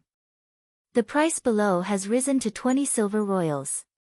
I've tried my best. The maid stammered. Is she raising the price because someone is buying a lot? The maid's expression clearly revealed her inner thoughts. Although she did not complete the task, she was reluctant to hand over the rest of the money. Victor did not care. What's your name? Ling Long, sir. Keep the money. He waved the newspaper in his hand. By the way, can you read this with me? Since he already had good food and wine, what he lacked was self-evident. The maid's chest was heaving up and down, and the fine sweat on the tip of her nose exuded a youthful aura. Roland had seen many noble women, and this slightly clumsy girl had a unique flavor. Moreover, she was a resident of Neverwinter. If there was anything he did not understand, he could ask her. Sir Victor. The maid lowered her head, blushing. After a while, she bit her lip, nodded and replied in a low voice, I do.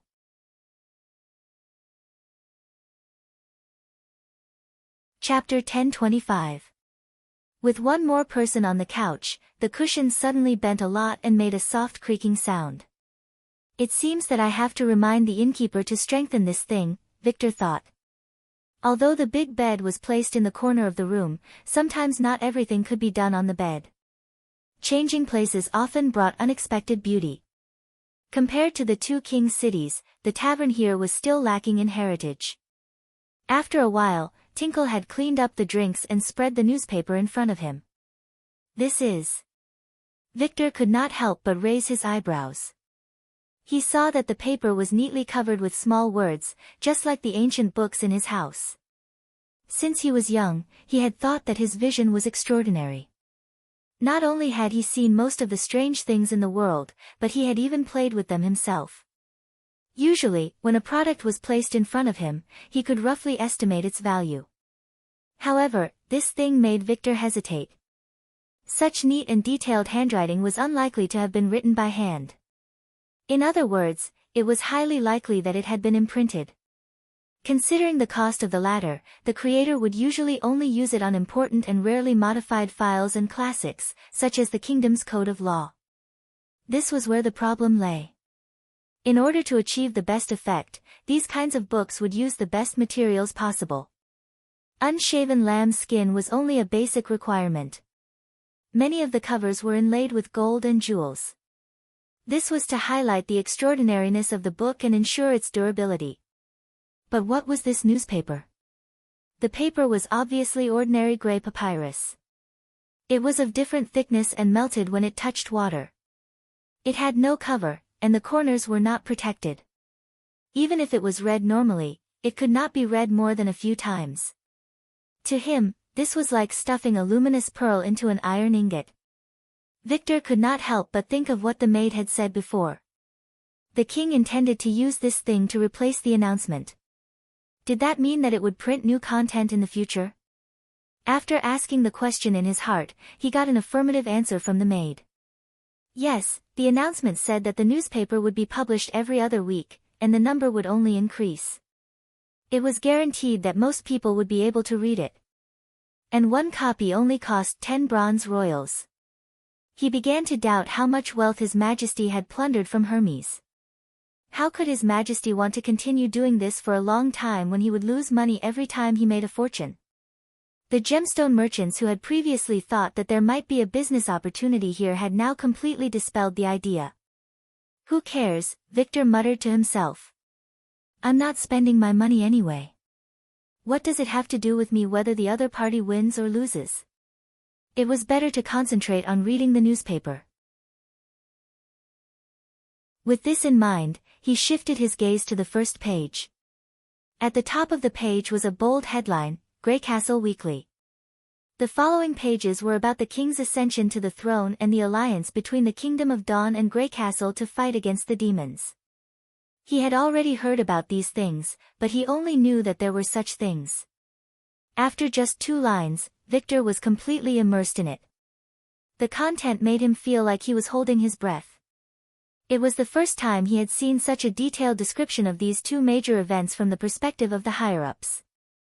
Different from the rumors circulating on the streets, the records in the newspaper not only contained the precise time and place, cause, process, and result, but also elaborated on the reasons for their occurrence. Especially the part about the alliance between the Kingdom of Dawn and the Kingdom of Dawn, the betrayal of the Moya royal family, the rebellion of the nobles, and the letter for help that was sent from thousands of miles away. All of these eventually formed the reason for Grey Castle to send troops. After that, the 3 big families changed sides, and the new King of Dawn was willing to rebuild the kingdom with Roland Wimbledon as the leader. Although he knew that these descriptions were not necessarily true, he found himself unconsciously wanting to believe them, for no other reason than that the content was so complete and seamless that it was hard not to believe it. In fact, the fact that the other party dared to put these things in front of him was already convincing enough. For a moment, Victor ignored the existence of Tinkle and could not wait to turn to the next page. The content of the second page was actually related to the demons. The author had written a complete record of the First Army's expedition to the Northwest Wasteland before the beginning of winter and their attack on the demons, using days as units. This was the first time he had heard of this news. When he came back to Neverwinter last time, he only knew that there were devil beasts attacking the border, but he did not expect that the king would retaliate for this. Not only did the king go deep into the rumored dangerous forbidden land, but he also dealt a heavy blow to the demons, so that they did not dare to easily appear in the western region anymore. If the record was true, this could almost be described as legendary. How could such a thing happen? This was the thought that came to Victor's mind the most. Whether it was the long-distance raid in the past half a month or the life-and-death battle 10 kilometers away, both were thrilling. When he saw the army forming a defensive position to resist the waves of enemies from the sky, he even felt a chill run down his spine. Since he had been exposed to black money since he was a child, he knew better than most people that this world was not as simple as people thought. In the dark, there were many hidden forces that did not know their place. Therefore, when the news of the demon's appearance reached the Kingdom of Dawn, he was not too surprised.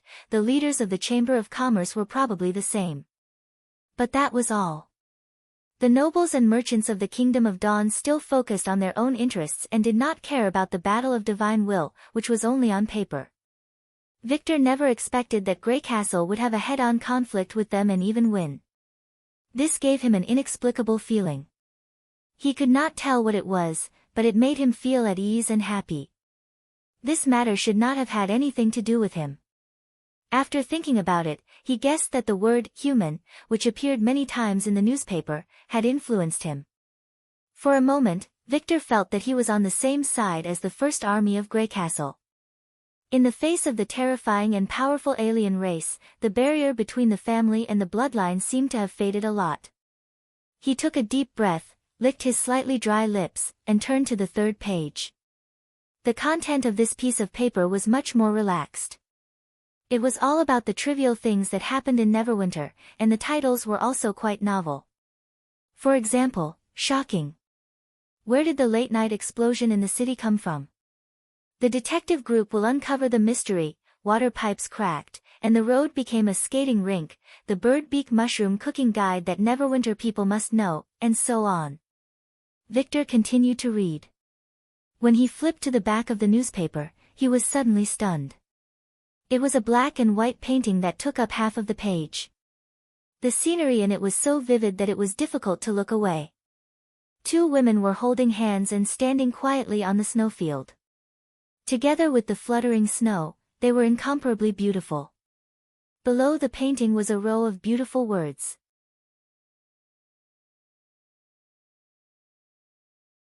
Chapter 10:26. What's this? Victor pointed at the picture and asked, is it a new play? Tinkle leaned over and glanced at the newspaper. No, sir, this picture should be referring to the magic movie. Magic movie? It was another term that he had never heard of. It was great to be in the future. The jewelry merchant could not wait to ask, can you explain it to me in detail? The maid was a little embarrassed. Well, I'm not sure. A few days ago, the same picture was hung in the central square, but it was colored. I heard that the magic movie is a new kind of performance and even requires a special stage to watch it. An art that transcends the times. How confident the King of Greycastle is to use such a word to describe it. Victor stroked the slightly rough paper and thought, it seems that this thing is really worth looking forward to. He noticed that there were a few lines of smaller words below the big words, which stated the time and place of the performance and the way to buy tickets. Then Victor's heart skipped a beat. Wait, the ticket costs 40 golden dragon. Did I read it wrong? This is more than the price of the top theatrical troupe in the city of Glow. It was not that he could not afford it, but why would anyone in a city where no one even cared about jewelry would be willing to pay for a magic movie? No, there's more. Victor frowned and continued to read. At the same time, he could not help but read in his heart, if you have a Neverwinter ID card, you can get a special discount. You can book the Neverwinter Hotel for only 25 silver royals. Note, the original price is better, but the number of times is limited. First come, first served. Expired tickets are not available. Drinks and food are not provided in the special price tickets, so please be prepared in advance. This is really a world of difference. The jewelry merchant had seen a product with two prices, but the difference was usually not too big. After all, the cost was still there. Moreover, most of these transactions were carried out in private and would not be made public. Otherwise, the person who spent more money would definitely complain, and it would be difficult to do business with the other party in the future. What Neverwinter did was an eye-opener for him. Not only was it written on the paper, but it also set up many restrictions, as if those who wanted to pay more had to fight for it. However, he found that he had become one of the people who were rushing to come. Roland had to admit that this kind of selling method did have a strange attraction. Those who could afford 40 golden dragons were at least big merchants or aristocratic families. Being able to attend the auction was already a proof of strength, not to mention that he was full of curiosity about the magic movie. Without another word, Victor jumped off the soft couch and put on his wolf-skin coat. "Milord?" Ling Long whispered. She was obviously prepared. She was only left with a thin veil. At this moment, she was nestled in the bedding and looked at him helplessly. Victor picked up the clothes that the maid had taken off from the ground and threw them into her arms. "Where are the pre-orders for the magic movie? Take me there, now." The shooting of The Legend of Wolfheart was in its final stages. Princess Tilly was about to have the final battle with the demon lord in the palace. Roland had given up the entire first floor of the castle for the film crew to shoot the scene. May, the star of the West, was now the main person in charge of the magic movie. In order to achieve the best effect in the new movie, she even gave up her role and devoted herself to rehearsal and directing. Cut. When Lorgar kicked down the castle gate and rushed into the hall, May shouted the stop command. Very good. That's all for today. Thank you for your hard work. Ow. Teacher, you've worked hard too, the troop members replied in unison. In the past, she would have rolled her eyes at them. But now, she just smiled and nodded. This is probably the tempering of time, May thought. I've really changed a lot after moving to the border area. Be careful of the wood chips on the ground. Carter Lannis, who was guarding by the side, immediately came over. Do you want me to carry you there? Everyone is watching, May said grumpily. Her husband's temper was impeccable, but his words and actions were not like an upright knight. She did not know what His Majesty saw in him that made him the chief knight. I can walk by myself. Then I'll walk in front of you. Carter stepped in front of her and swept a path for her with his foot. His tall figure immediately blocked out the light shining in from the courtyard. This made May involuntarily raise the corner of her mouth. But she knew that she could not let him find out. Otherwise, it would only make him more arrogant, and she would eventually get herself into trouble at night. Are you ready for tomorrow's performance? Don't forget your lines when Miss Lorgar beats you up. Speaking of the play, Carter's face immediately turned bitter. Can you ask her to be gentle when she hits me? Last time in the snow, I almost threw up the food in my stomach. She's as strong as ashes after she turns into a wolf. They're both monsters. You know what? Only actors submit to the play, not the play. Besides, the magic movie is much more realistic than the play. May covered her mouth and said, so the solution is very simple. Don't eat too much before tomorrow's shooting. The chief knight did not know whether to laugh or cry. He shook his head and changed the topic. By the way, guess who I saw at the dock today? Well, a former lover. May shrugged. No way. Carter hurriedly turned around and said, it's Cajun Fells. May could not help but stop and asked, really? Of course. He's a celebrity in the King's City. How could I be wrong? Noticing the change in Lin Sanjiu's eyes, Carter grinned and said, and he disembarked with a large group of people. I think they're his acting team. Many people recognized Mr. Cajun at that time. The dock was almost blocked. What do you think? Is this news worth a kiss? It's worth it. May said without hesitation. I want to visit him. Cajun Fells was almost a representative of the play. Since he first appeared on the stage, he had conquered almost all the audiences in the past 30 years. From the southern region to the northern region, no actor who wanted to reach the top could avoid him. Over 50 years old, Cajun could no longer be active on the stage. So he moved from the front of the stage to the backstage and specialized in playwriting. Today, he still had a great influence in the theater industry. When May went to the King's City to perform, it was through his play, The Story of a Prince's Search for Love, that she stood in front of everyone. Without Cajun Fells's guidance and praise, she would not have become the real star of the Western region. At least, she would not have been recognized by the public so quickly. I knew you would say that. Carter handed her a note. I've asked about the hotel they're staying in, but I have to supervise the craftsman to replace the gate. I won't be able to go with you. Thank you. May happily took the note and said, it doesn't matter. I'll call the people in the troupe. Then she looked at the members of the troupe who were still cleaning up the set and props in the castle and called out names in one breath. Irene, Tina, Rosia, Gate, Swallow. Come here. Yes, Master Cajun must have come for the king's coronation ceremony. When Wimbledon 3 was crowned, it was his continuous performances that pushed the ceremony to its climax. Although he no longer appeared on the stage, the Cajun troupe he led was still the top troupe in Grey Castle. For example, Rentgen, Igripo. They were all talented actors with different styles.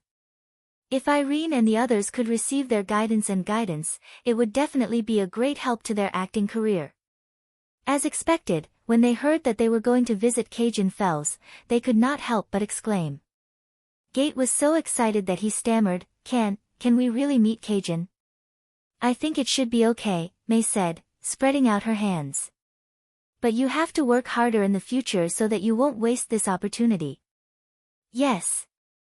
I'll work harder to improve my acting skills. Tina's eyes lit up. Then let's go.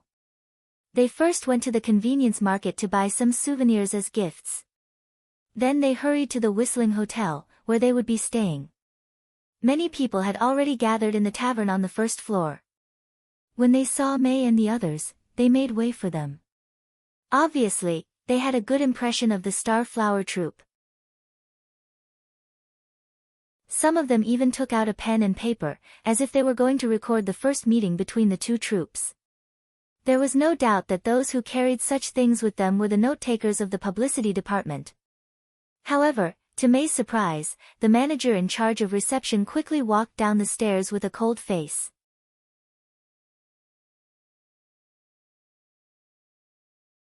Chapter 1027. The noise at the scene suddenly froze. Even the tourists around the bar counter put down the wine glasses in their hands and looked at the people of the troupe. May was stunned. When I was in the old King's City, Mr. Cajun gave him advice, right? That's why he doesn't want to see you, the steward said in a low voice. Mr. Cajun is very disappointed in you, Miss May. Although these words were spoken in her ear, but her companions were still able to hear the other side's reply, May felt her own hand was instantly grasped tightly by Irene. This statement was even harsher than an accusation, especially when it came from the mouth of a master dramatist. When it came to the younger generation, their rebuke could be either criticism or encouragement because they had high hopes for them. However, disappointment was a completely different matter. 3 years ago, Lin Sanjiu would have been at a loss and even burst into tears. But now, the first person she thought of was not herself. She had been the star of the Western region for many years and was the backbone of the Star Flower troupe. She was very confident in her acting skills and abilities. If even she was dealt a heavy blow, what would happen to Aaron, Tina, and the others? Not to mention Yanzi, who was talented but lacked confidence. Therefore, May found herself surprisingly calm. She exhaled softly and replied methodically, Is that so? I think there might be some misunderstanding. It would be best if you can explain it to him face to face. If not, I have to apologize. The steward did not expect that Lin Sanjiu would respond so casually. He could not help but frown. You.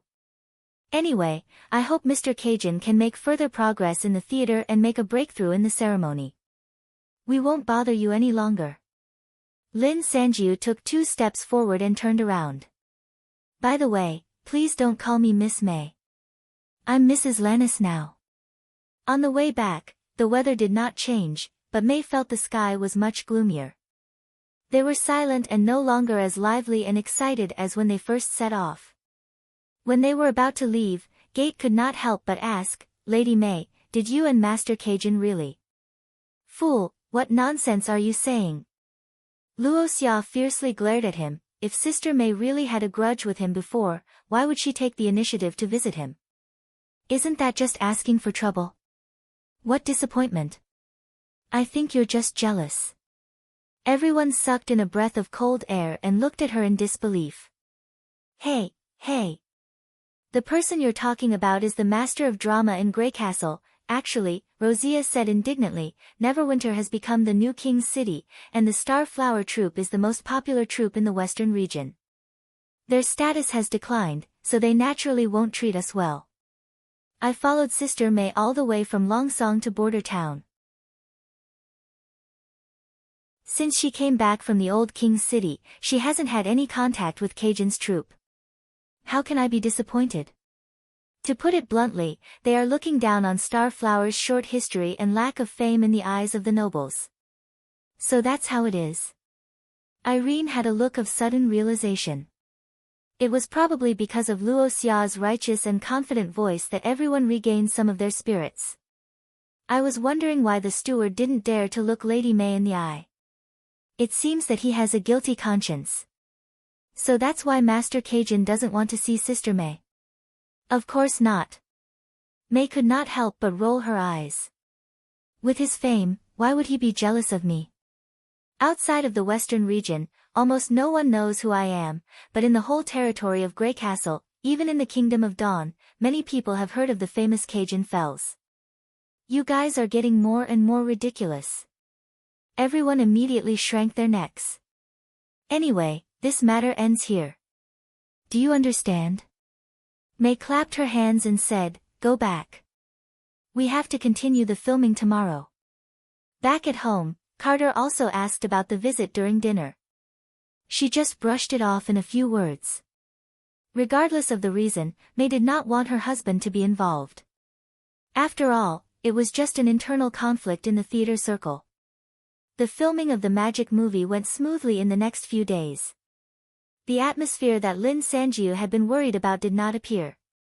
On the contrary, probably because everyone was holding their breath, the final battle in the palace was exceptionally good. Even Gate performed exceptionally well and would not take a break until he was on point. The atmosphere even inspired the entire Starflower troupe, which was an eye-opener for the newcomers. During the filming, some people even speculated that it was Master Cajun's guidance that made the actors suddenly work hard. This made May feel a little relieved. It seemed that the accident in the Whistle Hotel did not affect the troupe too much. Just when she thought that the visit was over, something unexpected happened again. One day, the steward of Cajun troupe came to her after the filming. "My master wants to talk to you, May." "No, Mrs. Lannis." He had been waiting outside the castle district for a long time. Even his hat was covered with a thin layer of snow. Without a doubt, he was referring to Cajun Fells, the founder of Cajun Troop and the master of Grey Castle. At that moment, Lin Sanjiu had a lot of questions in her mind. She even wanted to reject him by saying that she was disappointed. However, she realized that she really wanted to see Cajun, for no other reason than to solve the mystery. "Can I bring my friends with me?" May asked. "No, Cajun only allows you to go alone." The steward shook his head. "Sister May," Irene said worriedly. Lin Sanjiu tilted her head and looked at Irene, indicating that she was okay. Then she took a deep breath and said, "I see. Please lead the way." It was still the Whistle Hotel.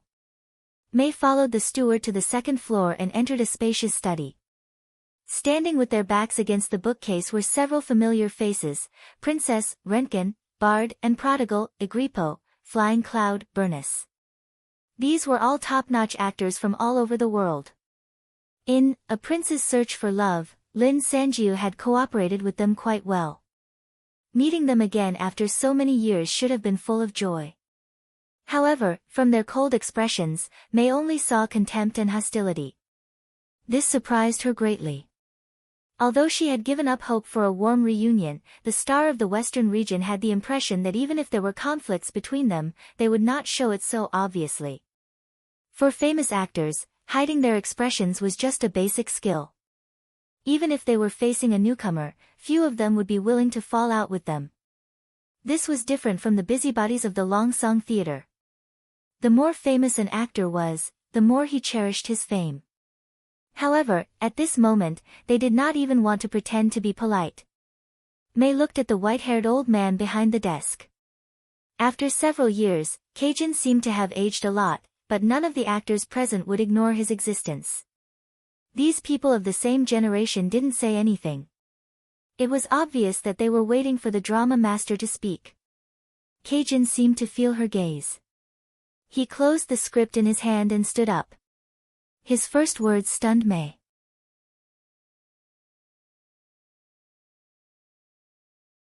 Chapter 1028. Stop the performance. But the magic movie has been shot and the actors don't need to appear on the stage. No, the point is, why did he say that? May, who did not expect that Cajun would make such a request, fell into a daze. Cajun probably realized that his words were too shocking, so he quickly added, "It's not a cancellation, just a temporary suspension. For example, if he feels unwell and needs a rest, I think the officials will agree to let us meet His Majesty in a week or so." But May wanted to say that the magic movie was different from the previous plays and the Star Flower Troupe would not be responsible for the performance, but as soon as she said, "But," Rentgen sneered at her. Obviously, she had been holding back for a long time. "I told you that you're wasting your time. She's the one who made this happen. How can she stop now?" "Teacher, you're wrong about her. I thought you just went astray and gave up the pursuit of drama. I didn't expect you to go this far." Bernice stamped her feet. "I even put in a good word for you the other day. Mrs. Lannis, what do you think drama is? A tool for you to build your reputation? If she didn't tell us, we would still be in the dark. She's the wife of Chief Knight Carter Lannis. Isn't it normal for those officials to want to please her? I don't believe that His Majesty won't give Cajun a chance to perform, considering his reputation." "Enough!" Cajun Fells bellowed. "I didn't ask her to come here to listen to you quarreling. And I don't think May would do that. If you don't believe my judgment, please leave this room. I just want to hear her answer." "Oh, my God!" May was so surprised that she could hardly keep her mouth shut. She pieced together an incredible story from these people's sarcasm. Cajun troupe had wanted to perform in front of His Majesty before the coronation ceremony and had submitted an application to City Hall. However, they had been unexpectedly rejected. Therefore, when Rentgen and the others learned that May had married Chief Knight Carter, they thought that May had asked the officials to reject the application and shut the company out. This was a huge misunderstanding. If things were really as she thought, then the other party's undisguised hostility could be explained. Whether it was rejection, disappointment, or even competition for roles, it was just a conflict between actors. This was very common in the theater world, and no one would unite against a common enemy because of such things. But it is quite different to use other forces to obstruct the performance of another. That is a kind of encroachment, an encroachment on the career which the performer loves. If it were her, she would probably be even more indignant and contemptuous than them. "Except for the members of the troupe who were with me that day, I didn't mention what happened in the hotel to anyone," May said slowly. "I can guarantee that. I believe that too. That's why I decided to talk to you." Cajun rubbed his forehead. "We know nothing about this new city. We don't know what the problem is. We have no choice but to do this. Of course, we will compensate you later." At the mention of compensation, Rentgen and the others frowned and looked away. May was not in the mood to care about the compensation. Based on her understanding of Cajun Fells, he must have his reasons for making such a request. "Before I answer you, I want to ask you a question."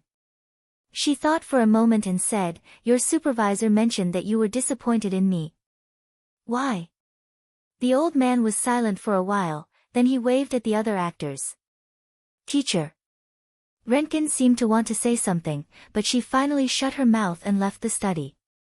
The others followed her out of the study, and soon only the two of them were left in the room.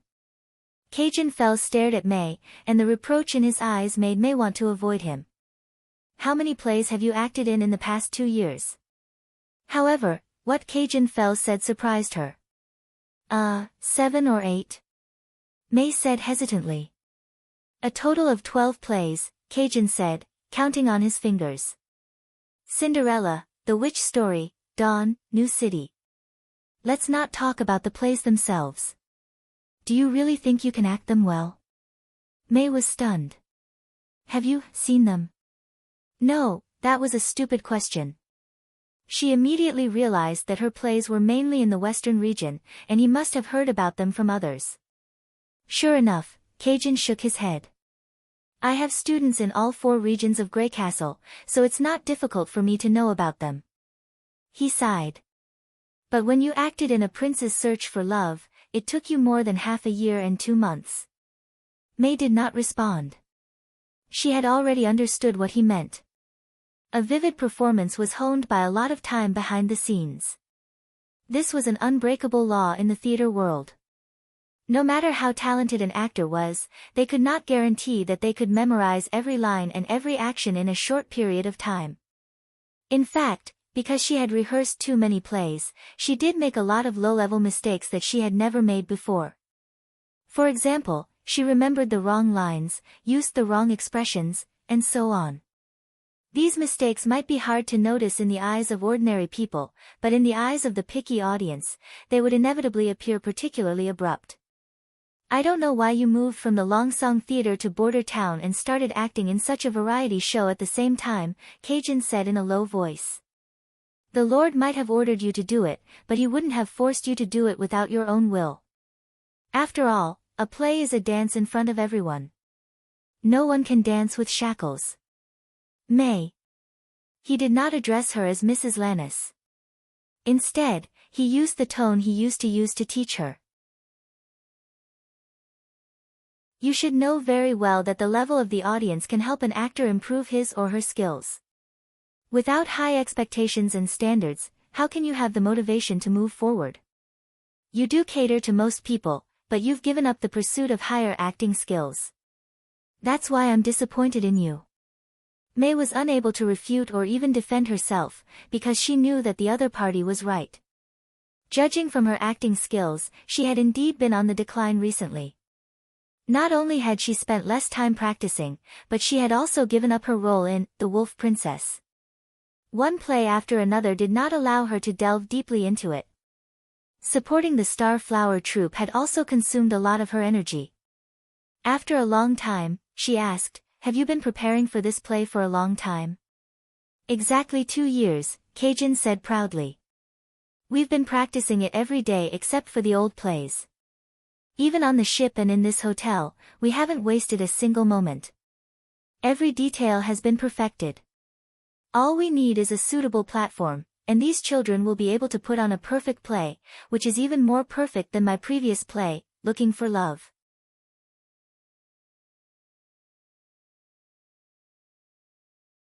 Chapter 1029. That was indeed the case. Cajun Fells was still the person May was familiar with. At least in terms of drama, he had a pure faith. Because of this faith, he did not hide his disappointment in her, nor did he change his words just because he needed her help. It seemed to be a natural choice for a person who truly loved drama to make room for his troupe in exchange for a perfect performance. However, she found that she could not easily say yes. Something seemed to be stopping her. May closed her eyes and faintly heard a girl's voice. "Mrs. Lannis, please wait for me. This is my token of appreciation. Please accept it." Then, someone handed a salted fish to her. At that moment, May suddenly understood what was stopping her. She opened her eyes and met the drama master's gaze. This time, she did not try to avoid the question. There were many ways to evade the question. First, he had to affirm his appreciation for the movie, then use a "but" as a turning point. Then, he could explain the nature of the magic movie and tell Roland that the movie was decided by His Majesty himself. All of these could be considered as a reasonable answer. Cajun Fells knew little about Neverwinter. He did not know the uniqueness of the Star Flower troupe, nor did he understand how much His Majesty valued drama. He had been searching in the wrong direction from the beginning. If she could explain it clearly, not only could she reverse the misunderstanding, but she might even be able to redeem Master Cajun's disappointment. However, May knew that it was just another way of avoiding the question. "Mr. Cajun, is your performance just for His Majesty?" "For the nobles, ministers, and lords who came to congratulate me," Cajun said with a nod. Without a suitable audience, no matter how wonderful the performance is, it's meaningless. Just like gold and jewels, or fine wine and jade cups, every smile and movement of an actor had its own meaning. Only a careful and dedicated appreciator could taste the difference between the excellent and the extreme. It was reasonable. Then forgive me for not being able to promise you, said May sternly, because what you are putting on is by no means a perfect play. WH. What? The old man frowned. You haven't even seen it, so how did you come to such a conclusion? Because no matter how wonderful it is, those people are just watching from the sidelines. She felt a surge of strength in her heart. They will applaud, praise, talk about it in their leisure time, but that's all. The play is but a small part of their pleasures, and their lives would be the same without it. How can it be called perfect if it is only something that is not necessary? Cajun Fell's face darkened. To a creator, a play was like their own child. No one could accept such an evaluation. I thought you lost your way in the pursuit of fame. I didn't expect you to learn to be arrogant like everyone else. From what you said, could it be that you've seen what a perfect play looks like? I haven't seen it before, May said frankly, but I know what it should look like. Cajun stared at her, his eyes as sharp as a knife. His years of experience gave him an oppressive feeling, which was enough to make the younger generation of the theater tremble. Cajun was obviously waiting for her to explain further, which was a very easy answer to her. In other words, no matter what she said, she would not be able to satisfy him. But May did not back down. She also knew that if she said what she was going to say, she would embark on a completely different path, a path that they had never seen and could not understand. This meant that she would part ways with most of the people in the theater circle. By then, not only would they be disappointed, but they would also lose all their friendships and she would never be able to blend in with them again. It's a big price to pay, isn't it? She asked herself. Then another voice answered her. But it's worth it. May opened her mouth and said, a wonderful play should not only be an entertainment, but also an entertainment that only enters the nobles' field of vision when they are free. It can carry more things, and can even change the fate of others. The Witch Diaries gave the people a chance to understand the life of witches, so they could remove the stigma that didn't belong to them. Dawn encouraged people to work and say goodbye to poverty, hunger and cold. Many people listened to this call and lived a well-off life. New City made the new immigrants accept the rules of Neverwinter in a direct way, which also made the black street rats have no place to hide. And a hero's life. She paused and said slowly, it made a sad little girl cheer up and start a new life. I think there are many people like her who lost their loved ones in the war. No matter how many people have changed because of this, I'm happy to help them through a play. What are you trying to say? Cajun said in a low voice. You once told me that the best play is to let the audience immerse themselves in the life of the characters. But now, I want them to see their own future. May said bluntly, even if the nobles lose their jewelry and jade cups, they can find other substitutes. But my plays can fill the stomachs of most people. For the first time, Cajun did not respond to this answer. I believe the play you've prepared for 2 years must be wonderful, but the Wolf Princess that the Star Flower Troupe is about to perform is also beyond my imagination. Although it only took a little more than a month to prepare and it's the first time for some of the actors to perform, it's still the best play I've ever seen. She bowed slightly and said, if you don't change your mind after watching it, I'll recommend your new play to His Majesty. After leaving the Whistling Inn, May's whole body felt comfortable, even her footsteps were a lot lighter. As soon as she walked out of the alley, she saw Carter Lannis waiting for her on the street. Why are you here? May asked in surprise. Irene said you were picked up by Mr. Cajun's manager. I was a little worried, so I came here. Carter shrugged. I have to go to the convenience market to buy some food for dinner. It's on the way. Really? May glanced at him. You already knew what happened in the inn that day, didn't you? You didn't even eat a bowl of rice that day. It would be strange if I didn't know, Chief Knight said proudly. Wait. She suddenly stopped. Did you tell City Hall that Cajun troupe was going to perform? Wait. She stopped abruptly. What? Carter raised his eyebrows. What are you talking about? Who did I refuse to perform? May stared at him for a long time before she let out a sigh of relief. No, nothing. Hey, you're not going to tell me again? It's not important. She smiled. By the way, you haven't bought dinner yet, have you? Why? Is there something you want to eat? Well, let's have salted fish tonight. Salted fish? I thought you didn't like salted fish. You ate the fish that the girl gave you last time for days. I like it now. Can't I? May interrupted Carter and reached out her right hand. I'm just asking if you want to go. Of course. The knight took her hand without hesitation. As long as it's your request, I'll go anywhere.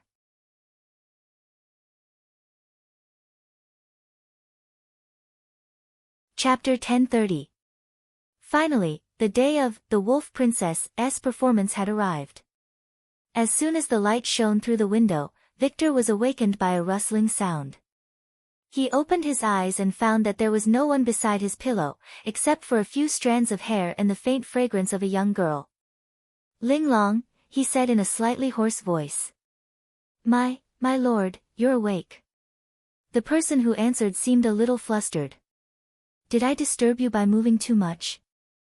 The jewel merchant got up and leaned against the headboard. He couldn't help but reveal a smile on his face. The maidservant was fumbling with the way to put on the dress. She only had time to put on half of the dress, and her smooth back was completely exposed. Together with her half-covered chest, she had a unique charm that would make people want to love her. Can you not look at me like that? Ling Long said, blushing. This was a feeling that those noble ladies would never give him. Victor chuckled. All right, I won't look at you. But there's one thing you should know, you can't put it on without help. The maid was at a loss. Come here, I'll help you. He spread out his hands. But let me drink some water first. I'm so thirsty. After tying the laces, Victor casually touched the maid's waist. It's done. It suits you quite well. Don't be fooled by the flimsiness of the dress. Before the invention of telescopic straps, the servants responsible for dressing the young lady had to be tall and sturdy. Otherwise, they wouldn't be able to fasten it. I see. The girl stuck out her tongue. This is the first time I've heard of it. Many things of the nobility are like that. They look good, but are extremely troublesome to use. To put it simply, they're flashy but impractical. He laughed. Why, can't you wait to wear them out? No, I just wanted to get up early and get ready so that I wouldn't delay your journey. Ling Long waved her hands. I'll go get some water for you to wash up and prepare breakfast. Do I have to do groceries in this dress? Victor looked at the obviously excited maid and did not expose her. Go ahead. Freshly baked bread and fried eggs will be fine. Don't forget to have one for yourself. Yes, thank you, my lord. She bowed respectfully before leaving. And thank you for the dress, and the opportunity to watch the play. After closing the door, Victor climbed out of bed and poured himself a glass of red wine. This was another advantage of this kind of woman. As long as he gave her a little favor, he would receive great rewards and gratitude. If he gave it to a lady from a noble family, he might not even see her smile. 80 gold royals were nothing to him. It was much more interesting for two people to enjoy a play than one. This had nothing to do with generosity or love. It was just a matter of taking what they needed. The only thing he was curious about was how exciting the magic movie, which was worth 40 gold royals, would be. Teacher, do you really want to go? Rentgen looked at the neatly dressed Cajun Fells with a worried look on her face. May did say that she would recommend your new play to His Majesty, but it could just be a cover. If she wants to use your fame to boost her own popularity, won't you be playing right into her hands if you go there? I think so too. She's not trustworthy at all now, Agripo muttered. What do you mean by recommending a new play? Does she think she can see His Majesty whenever she wants? But May's husband is the chief knight. Even if she can't see him, she can at least pass a message to him, right? Bernice said cautiously. Are you going to put in a good word for her again? Rentgen glared at her. Don't forget how she treated us.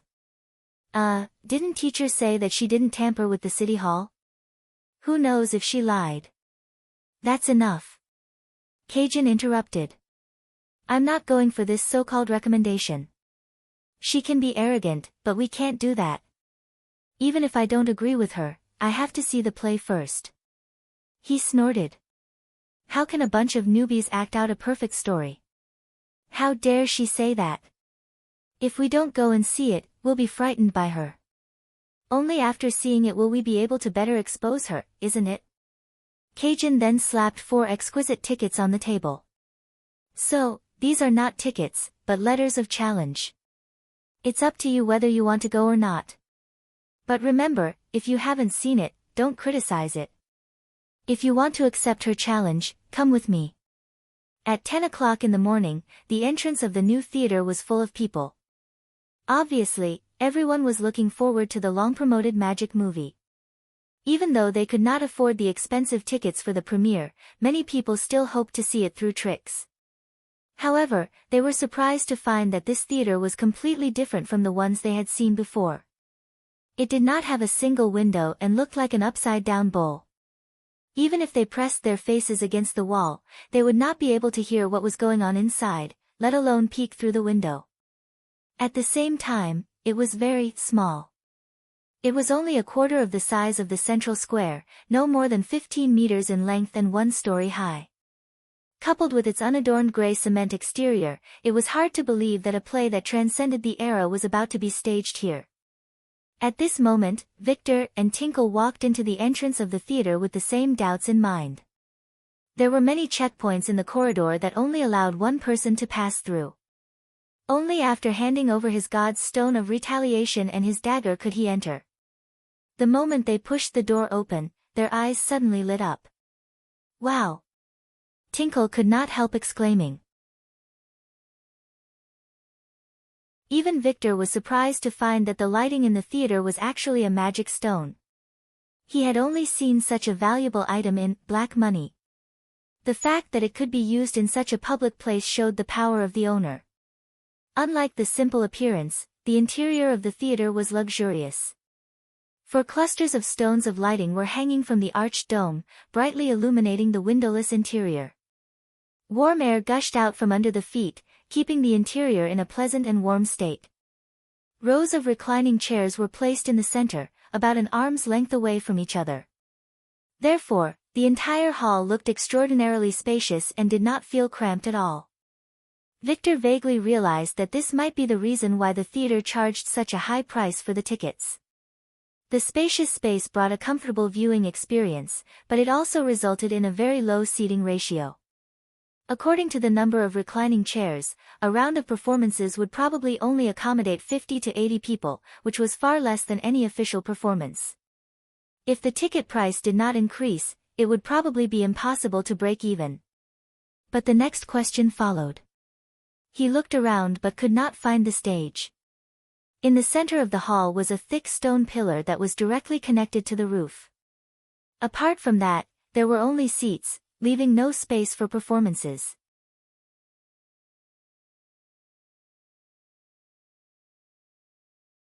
Chapter 1031. Victor suppressed his doubts and sat down in row 3, seat 10, according to the seat number on the ticket. You're the one from the Lothar family. Someone suddenly said. He turned his head in surprise and found that it was a woman dressed luxuriously. Unlike Tinkle, she was obviously a veteran in love and could always show her most seductive side at any time. Victor Lothar, may I know who you are? I've heard a lot about you. The woman smiled and put her hand on her chest. I'm Denise Peyton from the City of Glow in the Kingdom of Dawn. Oh, you're the eldest daughter of the Peyton family. Victor suddenly realized. I didn't expect to meet a merchant from the same city in a foreign country. I didn't expect to meet the rumored business genius here either. Denise pointed to the person beside her. Let me introduce you. This is His Excellency Yorko, the former ambassador of the Kingdom of Dawn. It was he who invited me here. Nice to meet you. Then they exchanged pleasantries. During the conversation with Yorko, Victor also got to know a group of people from the upper class of Grey Castle. As he expected, those who could enter the theater at the premiere were basically rich and respectable. For example, most of the audience sitting in the front row were people with real power in the city hall. According to Yorko, their tickets were all given by His Majesty, so they did not have to pay a single copper royal. In the middle and back rows were rich businessmen and distinguished guests from all over the world. He even saw the Grey Castle King's city troupe in the crowd. The threshold of 40 golden dragons turned the theater into a small banquet. If he could make friends with these people, the reward would be worth the ticket price. After everyone had arrived, more than 10 attendants pushed a cart out of another door and placed a strange paper bag into the groove next to the armrest of the lounge chair. Are these for us? Tinkle picked up a bag and looked at it curiously. The words written on it seem to be popcorn. There are also French fries and milk, so these are for food? Victor noticed that the material of the bag marked with the word milk was quite strange. It looked like parchment but was extremely soft to the touch. It was just that its appearance was the same, so no one knew where to start. Fortunately, there was a drawing at the bottom of the words, which undoubtedly took into account the customer's first time using it. When he followed the steps in the picture and inserted a transparent tube into the top seal of the bag to suck the milk inside, he couldn't help but feel an indescribable sense of achievement. This is so interesting. Even the milk that was usually bland seemed to have become much sweeter. The warm reminder, the exquisite design, and the never-before-seen packaging, even if it was filled with water, it could still sell for a good price. The person who designed it must be an outstanding businessman. Moreover, Victor realized that this method was not just for the sake of novelty and fun. Unlike traditional porcelain and glassware with edges and corners, these two types of bags were obviously difficult to cause harm to people. Considering the identity of the spectators, this was especially important. At the same time, the storage slot next to the chair was completely attached to the bag. Even if the paper bag was opened and placed inside, there would not be any spillage. It was hard to imagine that such a mature combination would appear on a new product for the first time. Just as Victor was about to taste the popcorn, an ethereal voice suddenly sounded from the upper part of the hall. Welcome to the Magic Cinema in Grey Castle. The Wolf Princess is about to start.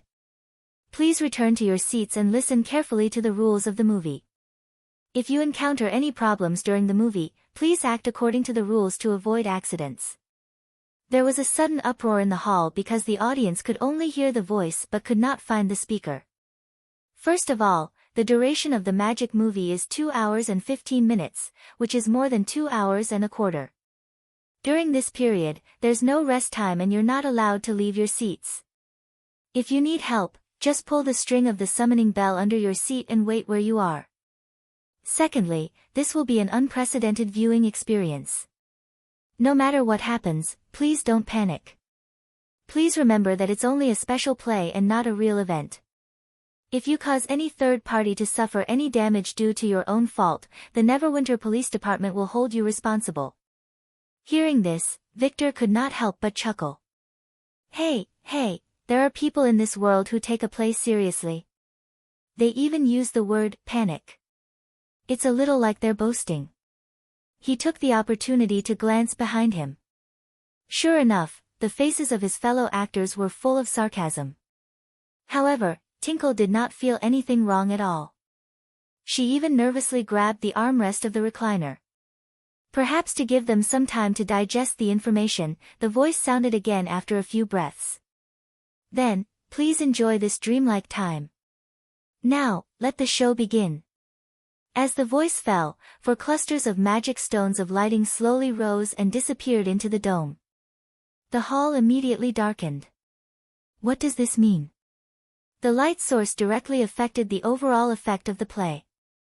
This was the reason why open-air theaters were so popular. If there was no light, how could the audience appreciate the details of the performance? The smile on Victor's face widened even more. He was getting more and more curious as to how he was going to clean up the mess after making it so mysterious at the beginning. However, before he could stop smiling, he was stunned in the next second.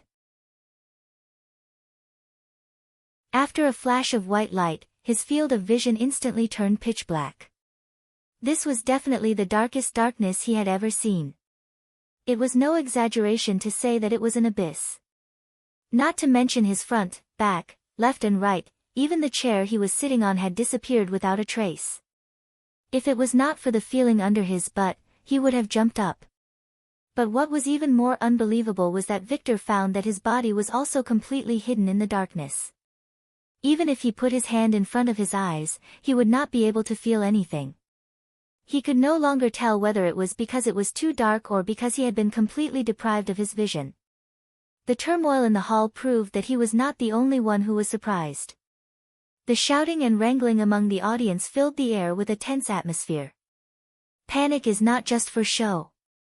If it was not for the warning at the beginning of the show, the audience would have already fallen into chaos.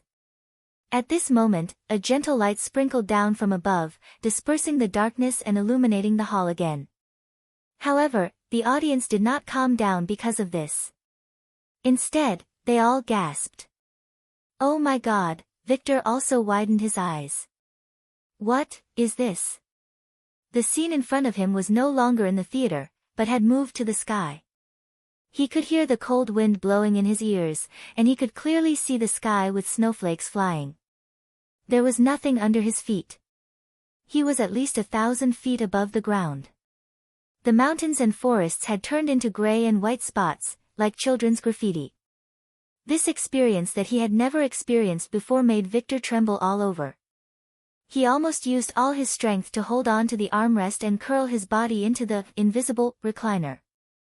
It was as if it was the only thing that could support him. If he slipped, he would fall from the sky and not even his bones would be left.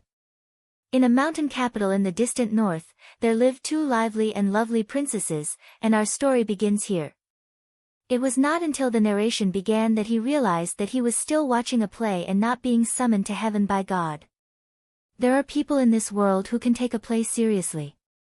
Victor wanted to cry but had no tears. Who would have thought that the magic movie would be like this?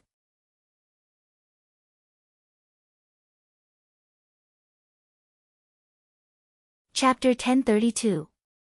After the view was pulled from the sky to the ground, the breathtaking scene did not change at all.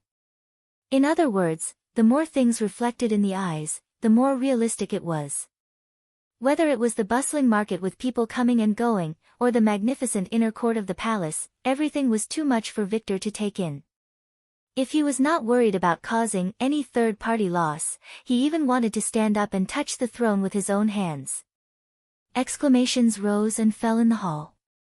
The audience seemed to have lost the ability to speak and could only express the shock in their hearts with short shouts. Any change in the scene could cause an uproar. The Princess Royal appeared. Oh! A 14-year-old wolf transformed. Wow! A foreign prince came to visit. Whoa, whoa, whoa, whoa. Her ability was out of control. Lightning and thunder swept the palace into a mess. The audience was even more exclaiming, and the sound was so loud that it seemed like the floor was about to be overturned. Unlike the traditional theater that paid attention to silence and gentleness, the shouts in the magic theater never stopped from beginning to end. Victor knew that this had nothing to do with the audience's quality.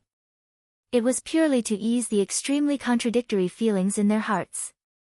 They were eager to enjoy the unprecedented wonder, but they were also full of fear for the overly realistic scene. Therefore, they could only shout out. Only in this way could they know that they were not experiencing this illusion alone. There were many people around them, or sharing the shock with them.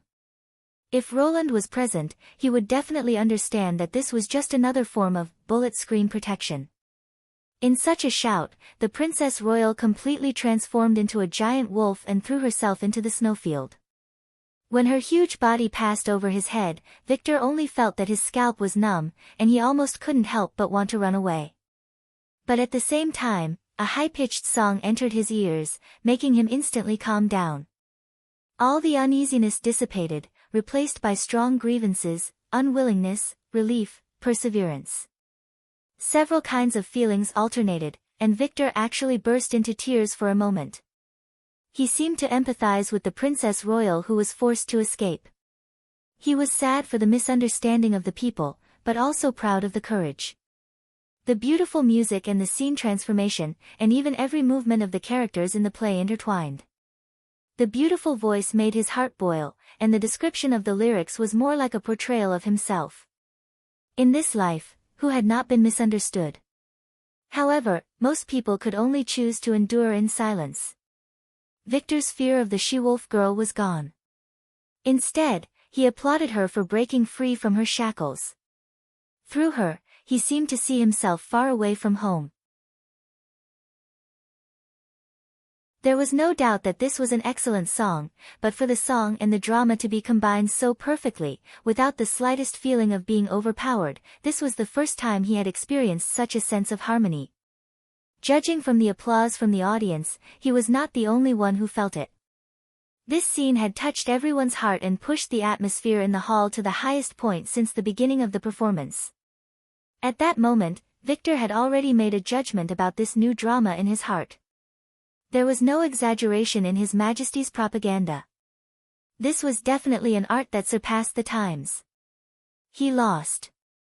The moment the song started, Cajun knew that he had lost to May. It was not a personal defeat, but a complete defeat for his new play, The Wolf Princess.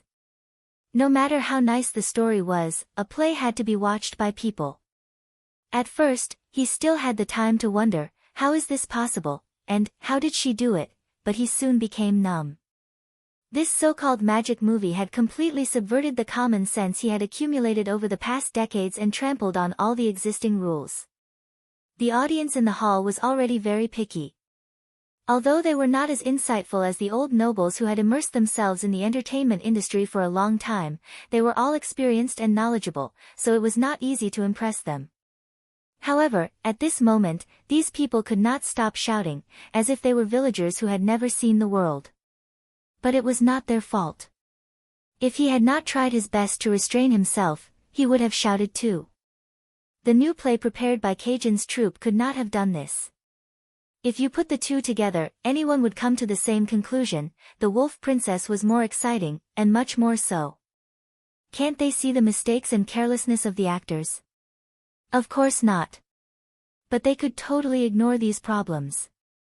Cajun knew very well that a person could only receive a limited amount of information at one time, and the magic movie provided him with a wealth of information that was almost too much for his eyes to take in.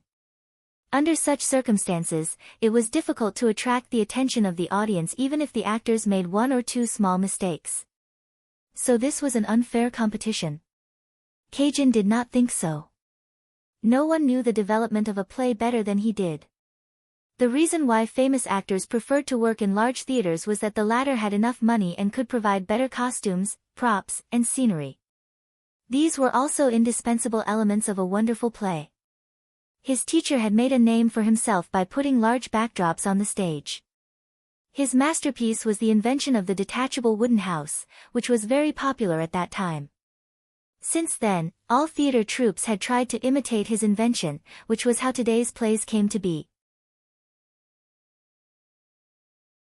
If an actor were to go on stage empty-handed, he would not think that it was a perfect performance. The layout of the scene had always been closer to realism and exquisiteness. The Starflower troupe had just done this to the extreme. Cajun relaxed when he came to this conclusion. He leaned back in the soft recliner and heaved a sigh of relief. Finally, he could focus on this rare play. Before he knew it, the story had come to an end. The darkness faded, and the chairs, pillars, and floor reappeared in front of the audience. But no one stood up and left. They seemed to be still immersed in the illusionary capital of the mountains, recalling the thrilling battle between the Wolf Princess and the Demon Lord. Cajun Fells was the first to applaud. His applause seemed to wake the audience up. Then the second, the third.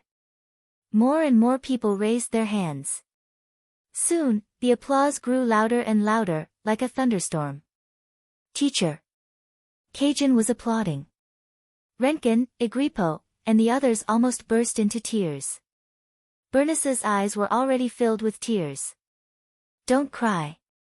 The old man also felt tears welling up in his eyes. He knew what Bernice was sad about. The actors had trained hard for more than 2 years for this new play. Everyone could see how much effort and sweat they had put in, but now, all their efforts were in vain. Those who had watched the magic movie would no longer be interested in the new play. This kind of defeat, which had ended before it had even begun, would undoubtedly destroy anyone's confidence. But Cajun knew that he could not give up here. "We didn't go the wrong way." "Teacher, you mean? What's the most regrettable thing about a play?" "It's the distance." He tried to control his trembling voice and said as calmly as possible, "The distance between the audience and the stage is enough to make people miss the subtle expressions of the actors. But the magic movie can make up for this. I bet that improving your acting skills will only become more and more important in the future. Perhaps a well-timed smile can make the audience hold their breath. So, this is just a temporary failure. It doesn't mean that your efforts are worthless." Cajun paused for a second and said, "Don't worry. I promise you that after we figure out how the magic movie works, we'll come back and compete with the Star Flower Troupe on the same line. I think the audience will give us the right feedback. But don't cry now. Stick out your chest. It deserves our applause."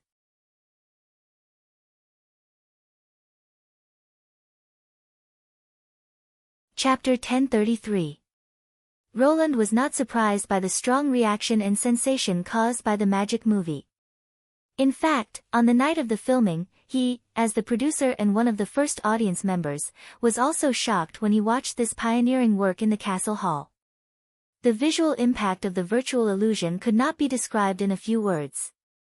Now that he thought about it, he did not have such a strong feeling in the Reflection Church in the Old Holy City. It was because most of the meetings and celebrations recorded in the sigil were static images. Although it was very novel, it had limited stimulation to the senses. But once it was changed to a dynamic recording, it would be extremely realistic. For example, when falling from a high altitude, the brain would still be deceived by the eyes even though it was fake. Even Roland felt this way, not to mention the general public, whose level of appreciation was still at the stage. The success of the magic movie was already within his expectations. However, there were some things that exceeded Roland's expectations. That was, the effects of the magic shadow were a little too good. In the third and fifth performances, the audience fled and fainted. The former almost caused a stampede, while the latter was rushed to the hospital. If it were not for Nana, he would probably have been killed. And all of the above happened before Echo's song started. Obviously, the bird's eye view at the beginning and the awakening of the elder princess into a wolf were the areas with the highest incidence of problems. Moreover, this was a high-priced theater designed for the rich, so the audience was much more knowledgeable and receptive than the general public. If it was the fair-price theater a week later, the situation would be even worse. Realizing this, Roland had no choice but to revise his broadcast plan. Originally, he wanted to increase the number of people by changing the seats. For example, if he replaced the reclining chairs in the high-priced theater with benches, the number of audience would immediately double. This was also the reason why the fair-price theater did not allow people to bring their own food and drinks. However, if he wanted to prevent people from stampeding, benches that could fall with a push were obviously not suitable. In the end, he replaced them with iron benches that could be fixed to the ground, and required the audience to wear belts to prevent disasters.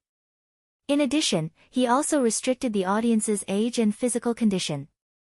People over 45, or people with a history of acrophobia or palpitations were not allowed to watch The Wolf Princess. After all, magic movies were new to him. Whether it was the design of the new theater or the rules for watching the movie, he had to start from scratch. Due to the popularity of the magic movie, the trinkets that were given as gifts also attracted the attention of many people. In the past few days, the City Hall had received more than a dozen trade applications from merchants. All of them had come for the popcorn and milk bags, hoping to win a monopoly. However, after listening to Barev's report, Roland rejected all of their requests. After all, puffy foods like popcorn were difficult to preserve, and there was no technical difficulty in making them. It was not profitable to supply the corn by himself, and it was easy to imitate the technology provided by the partnership. Besides, Neverwinter was not the main corn producer, so he did not have any advantage in the competition. Therefore, it was better to hold it in his hands and use it as a sweetener to attract foreign people. As for the packaging, there wasn't enough left to sell. It was one of the first products of the rubber worm breeding industry. After nearly a year of breeding, these worms had basically settled down in the third border city, and the ancient witches' research on them had made considerable progress. Ever since they discovered that by adjusting the ratio of the worm's mucus and organ secretions, they could obtain different kinds of colloids with different degrees of flexibility, the research quickly became clear. It became a sideline for the tequila survivors to synthesize different kinds of samples and then test their corrosion resistance and wear resistance. The liquid packaging and the straw came from this sideline. Making these two things was not just a whim. They were also very important to the army's logistical support. Whether it was to hold food or disinfectant, soft plastic bags could be of great use. Not to mention, compared to metal or glass containers, the cost of making them was much lower. Apart from insects, almost no additional resources were consumed. Although the third border city had dug several new caves for the breeding of rubber worms, and the number of rubber worms had increased from 100 to nearly 1,000, it was still far from enough to meet the needs of the war. Therefore, it was foreseeable that the rubber worms would be one of Neverwinter's strategic resources for a long time. On the fourth day after the release of the magic movie, Roland received news that Edith, the Pearl of the Northern Region, had returned to Neverwinter with Olivia. He met the woman he had met once before in the castle's reception hall again. She looked a little nervous, but she did not avoid his gaze. There was a vague sense of resignation in her eyes. Different from their last encounter at night, in the well-lit hall, Roland could see her more clearly. Her delicate facial features and slim body made her look like a weather-beaten flower. The fatigue and weakness caused by the long voyage made her look even more delicate. However, her inner unyieldingness supported her and prevented her from really collapsing. This kind of contrast added a layer of beauty to her, causing others to either be unable to help but want to protect her or want to possess and destroy her. If she fell into the hands of other lords, there would be only one of these two outcomes. She seemed to be prepared for such a fate. Roland could not help laughing. Although the circle of nobles in this era was indeed chaotic, he had no such thoughts. "Don't worry," Roland said pleasantly. "It's much warmer here than in Coldwind Ridge. No one will disturb your life here. You'll like this city after a while." "Yes. Your Majesty." She hesitated for a moment and then lowered her head. "Then you can go and have a rest. Someone will arrange a room for you," Roland said. After Olivia was taken away by the guards, Edith did a curtsy and said, "That's all? I thought you'd talk to her more and get to know her better. You've said everything you wanted to say. I have nothing else to add." Roland shrugged and pretended that he did not understand the meaning of the word, love. "How was the trip? Did it go well?" "Of course. She's very decisive when it comes to her child," Edith replied. "It took longer than expected to clean up the mess, but those people won't give you any more trouble." "Good job." He nodded. "It was the right choice to let you handle it." "Thank you, Your Majesty," the Pearl of the Northern Region said with a smile. "There's one more thing I need to report. On my way back, I received a message from an engineering team. Ozima didn't find the glory of the sun in the eastern region, so she's heading north." "So, that line came from the other side of the swirling sea?" Roland frowned slightly. If the line could only go north, it would be fine if it was in Greycastle, but it would be difficult if it was in other kingdoms. "I see." Roland quickly recovered his composure. "You can go and have a rest." "Yes." When she reached the door, Edith suddenly turned around and said, "You too." "Your Majesty, please take care of yourself. Oh. Roland looked at her in surprise.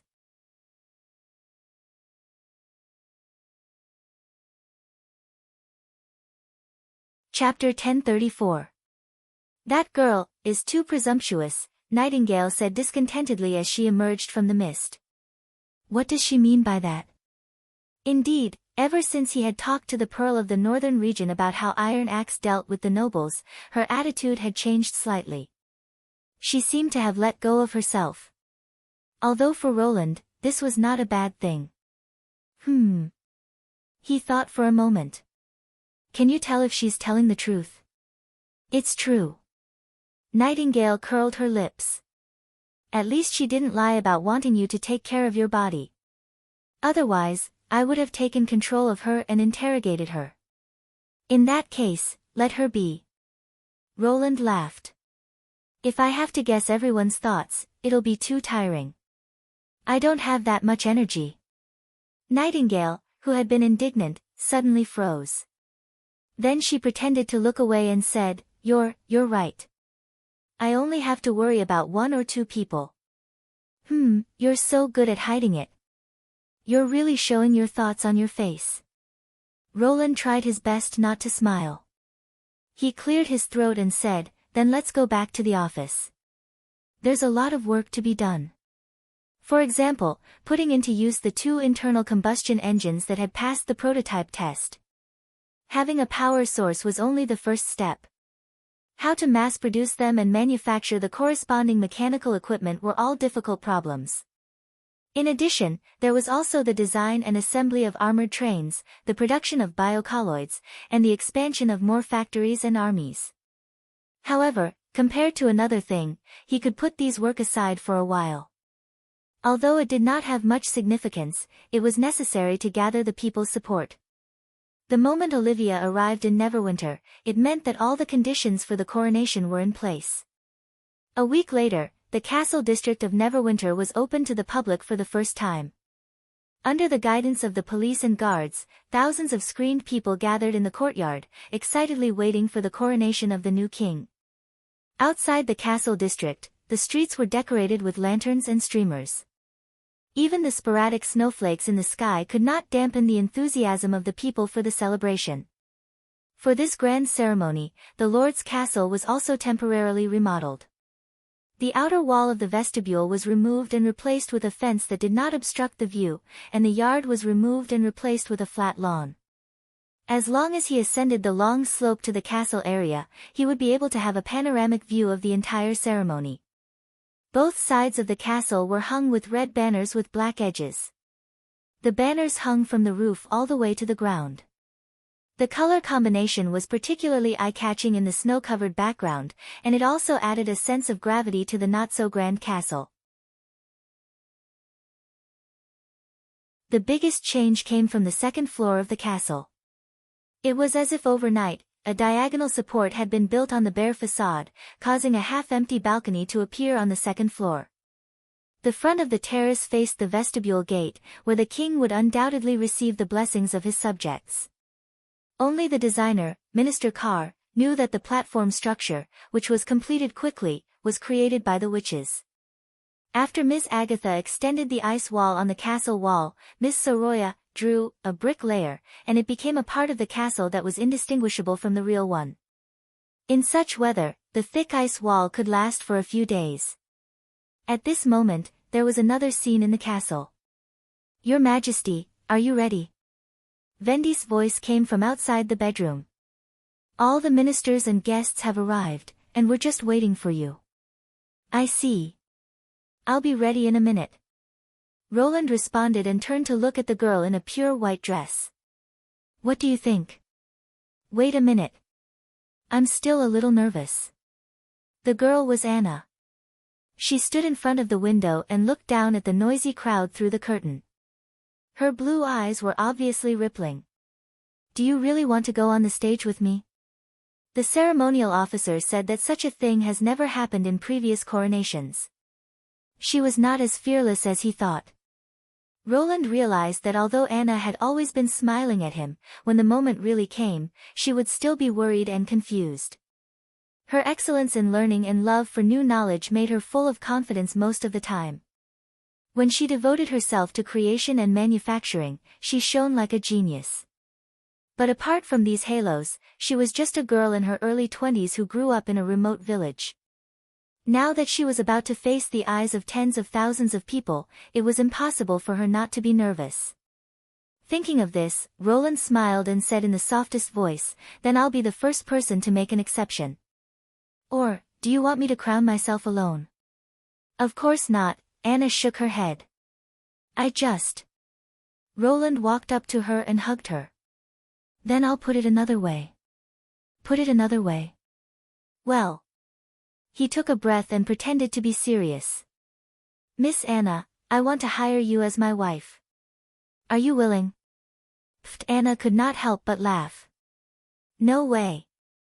I'm not a prisoner in a cage now, and what?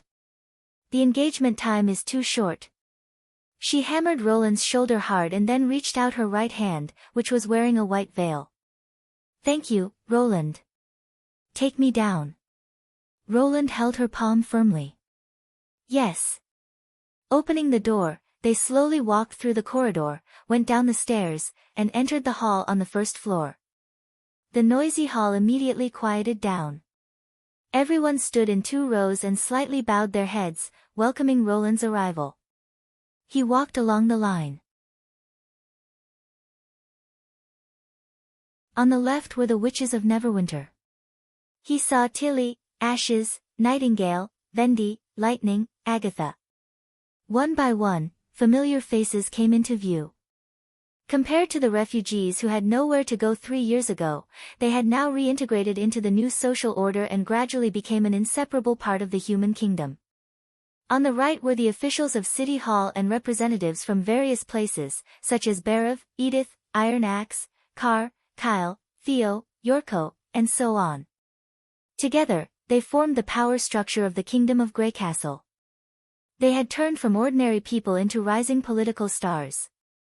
According to tradition, the coronation was an extremely complicated process. However, for the witches and the officials of Neverwinter, Roland's throne had long been established, so the process was greatly simplified. He took Anna's hand and walked to the center of the hall. There was a stone table there, on which stood 2 golden crowns. The Church of Wimbledon III and Hermes no longer existed. He declined the ceremonial officer's request and decided to wear the crowns together with Anna. It was unprecedented for Greycastle to have a coronation and a queen at the same time. Of course, the ceremonial officer expressed his objection, but it was not binding on Roland, who held great power. Unexpectedly, Barav also stood on Roland's side. Roland bent down and let Anna put the crown on his head. Then he gently put the other crown on her head. When the 2 of them turned around, everyone knelt down on 1 knee in unison. "Long live the king!" Amid the cheers of the crowd, Roland held Anna's hand and walked step by step toward the staircase at one end of the hall. They passed through the overhead dome and went up to the castle's balcony. Suddenly, there was a raging wave under the courtyard. Before he raised his hand to signal, the crowd, who had been waiting for a long time, had already expressed their respect. "Long live His Majesty! Long live the King! Long live the city of Neverwinter!" The deafening cheers went straight to the sky. The crowd seemed to be in an uproar. Ribbons and petals fell from the balcony and danced with the cold wind. For a moment, the momentum of the snow and ice was overshadowed.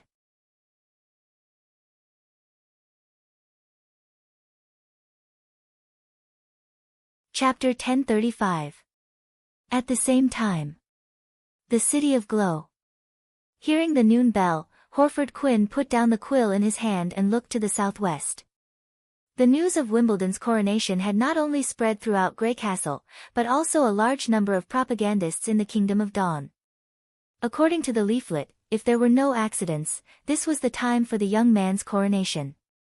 It was too fast. Horford could not help sighing. He was a few years younger than his daughter, Andrea, but now he was the indisputable king of the kingdom. His influence had even crossed the border. Since the battle with the Moya family, some nobles in the king's city of the Kingdom of Dawn might not know the real name of Wimbledon III, but few people did not know the name Roland Wimbledon. At first, it was only circulated in the underground Chamber of Commerce.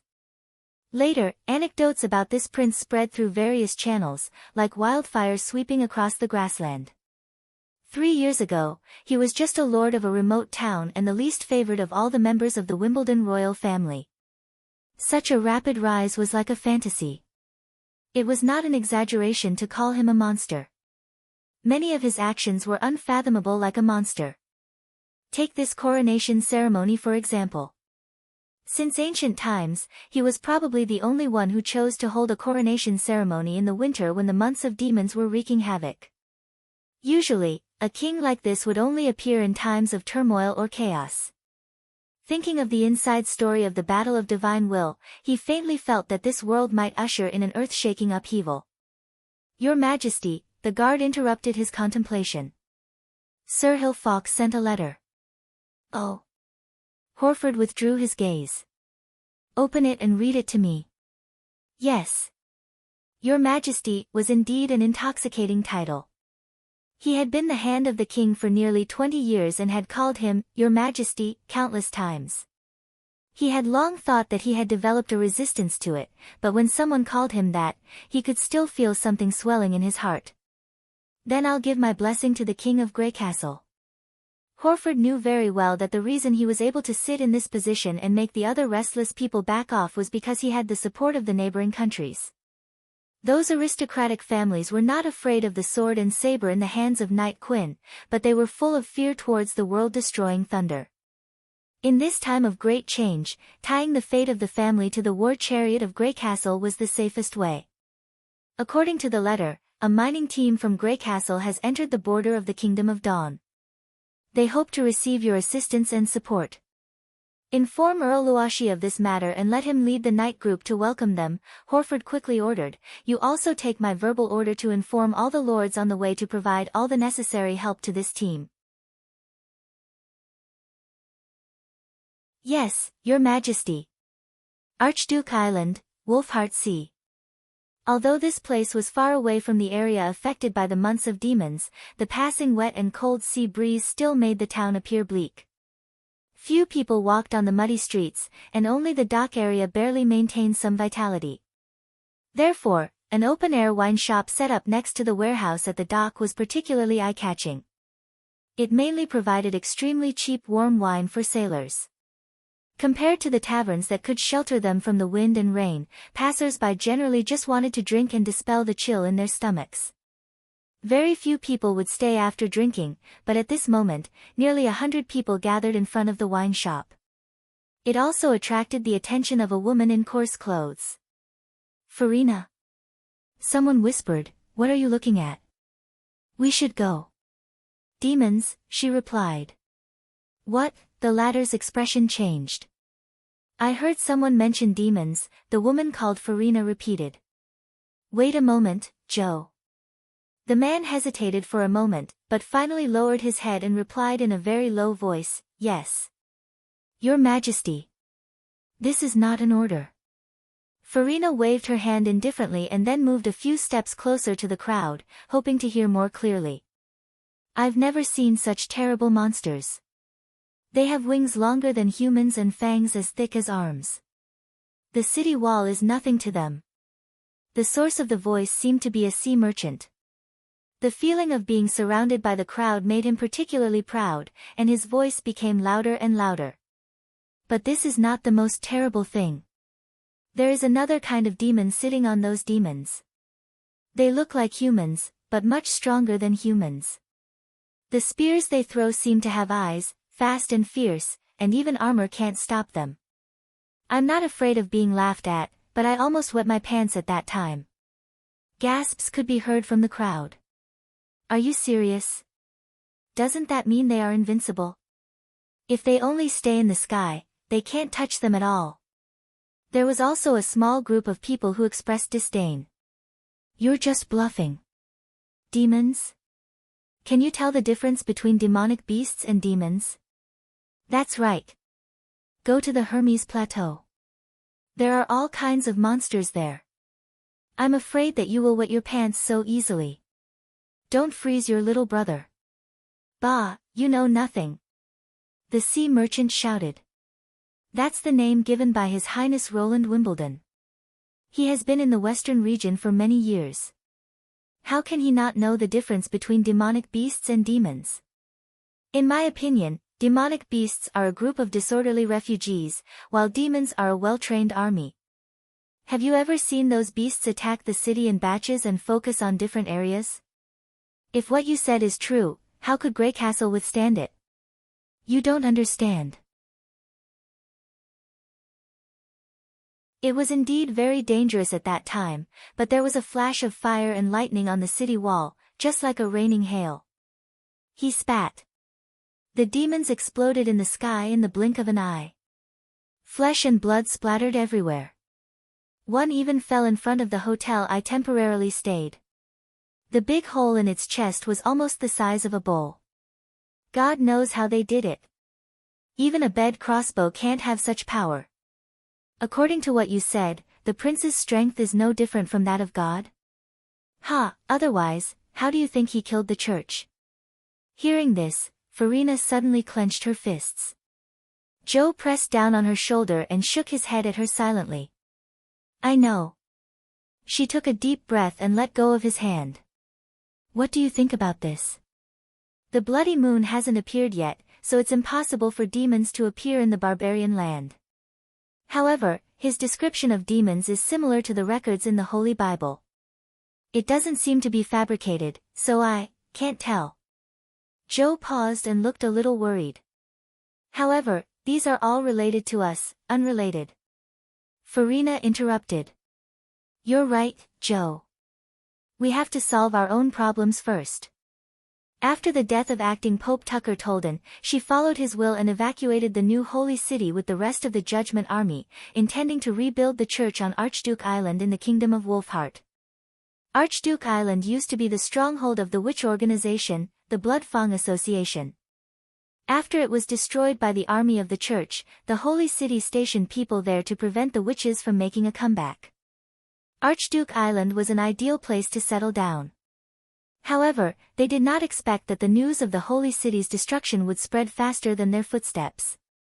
After learning that Hermes had fallen, the bishop of the Archduke Island no longer recognized the identity given by the church. He turned around and mixed with the nobles, becoming the Count of the Archduke Island. He even hanged the first messenger outside the city. This incredible betrayal dealt a heavy blow to the Judgment Army. After that, many people left the team.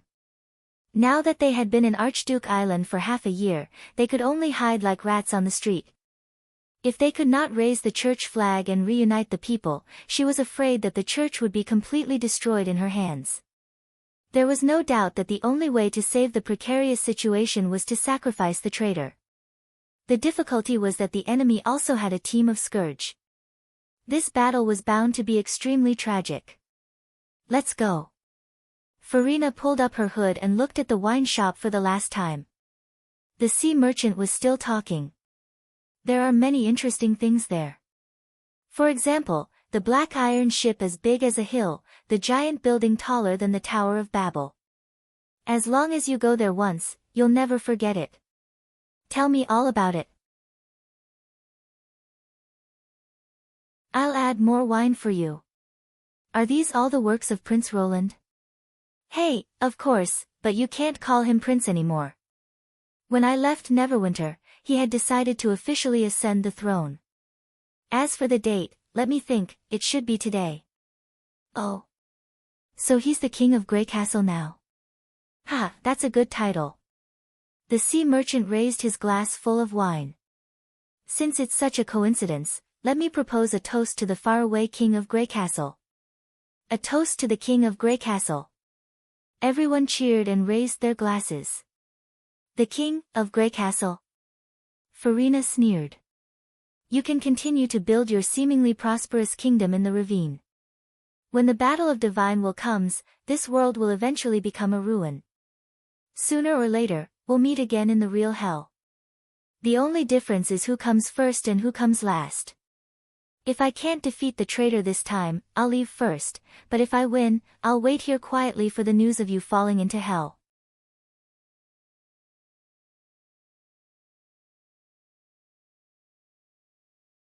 Chapter 1036.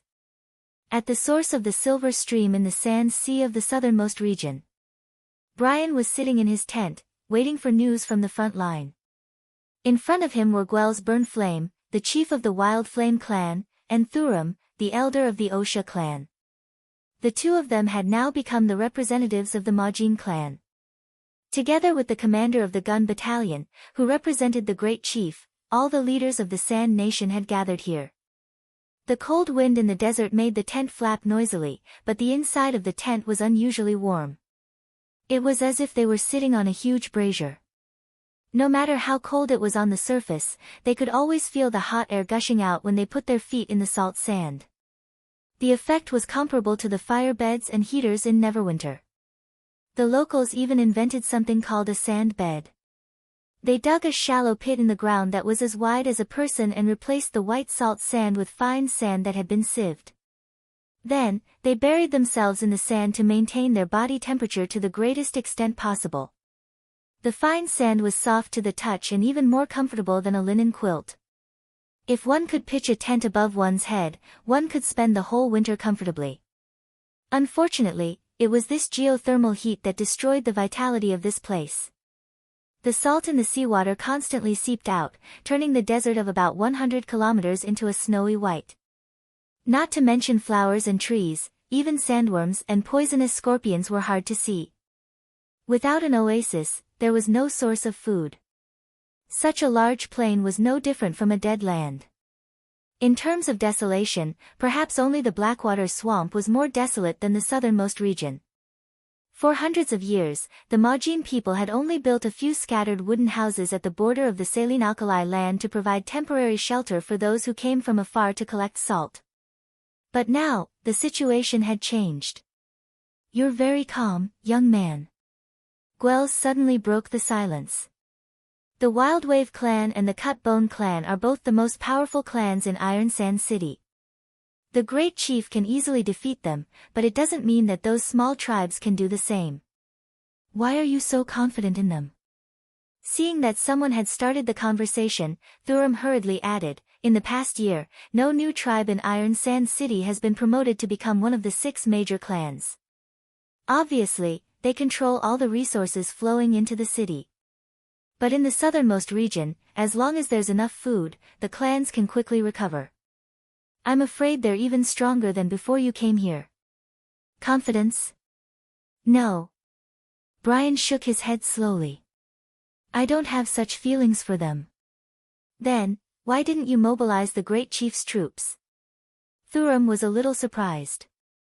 "We only need to dispatch 100 people. Together with the brave warriors of Wild Flame and Osha, we'll definitely be able to stop these arrogant people from crossing the small oasis. And then?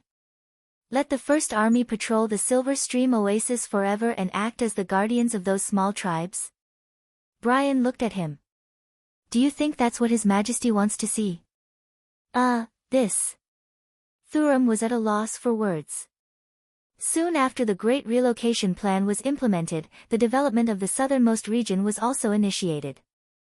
In addition to the construction of the festive harbor at the Endless Cape, another focus was the saline alkali land at the source of the Silver Stream. Due to the lack of river channels, if they wanted to transport these shining white industrial resources out of the desert, they could only rely on a large amount of manpower and animal power to tow carts to the nearest tributary of the Redwater River. For this reason, the 2 cities of Fallen Dragon Ridge and Port of Clearwater offered generous conditions in order to attract enough sand people to join the sand-moving army. In just 1 year, there were many tents and people coming and going at the junction of the saline alkali land. Deep wells were dug one after another, and fresh water was drawn from the underground river of the Silver Stream, which was used to filter and purify the salt sand. Simple factories were also built. There was no gushing steam or roar of machines. Everything was done by the hands of people. The whole process was like gold panning. People gathered the wealth scattered among the millions of gravel and crystallized it into blocks. Then they loaded it into trucks and transported it to the hinterland of the western region, waiting for further processing. This repetitive and boring work became the new rhythm of the saline alkali land. Although there was still no oasis, sandworms, or poisonous scorpions, the place gradually became lively. The reward of not worrying about food and clothing attracted not only the migrants but also the small tribes who had not made up their minds. They often came to the junction in groups, exchanging their physical strength for wheat, dried meat, and cloth. Some of them happily returned to the oasis with food, while others stayed and became one of the migrants. This phenomenon aroused the dissatisfaction of the big clans in Iron Sand City. The more tribes that left the oasis, the less resources they could get. The conflict finally broke out 2 months ago. The Wild Wave and Cut Bone clans dispatched their cavalry to kill a group of people from a small tribe that had set out from the oasis and threw their heads on the road to the north. Obviously, they intended to warn other Sand people of the Majin Kingdom who were ready to make trouble. The big clans did not dare to make an enemy of the King of Grey Castle, so they aimed their butcher knives at the small tribes that had not yet surrendered. They might have thought that this would avoid the wrath of Thunder, the great chief. After all, no king of the Northern Kingdom would really care about the lives of hundreds of Sand people. However, they did not expect that this move would directly touch the nerve of Neverwinter.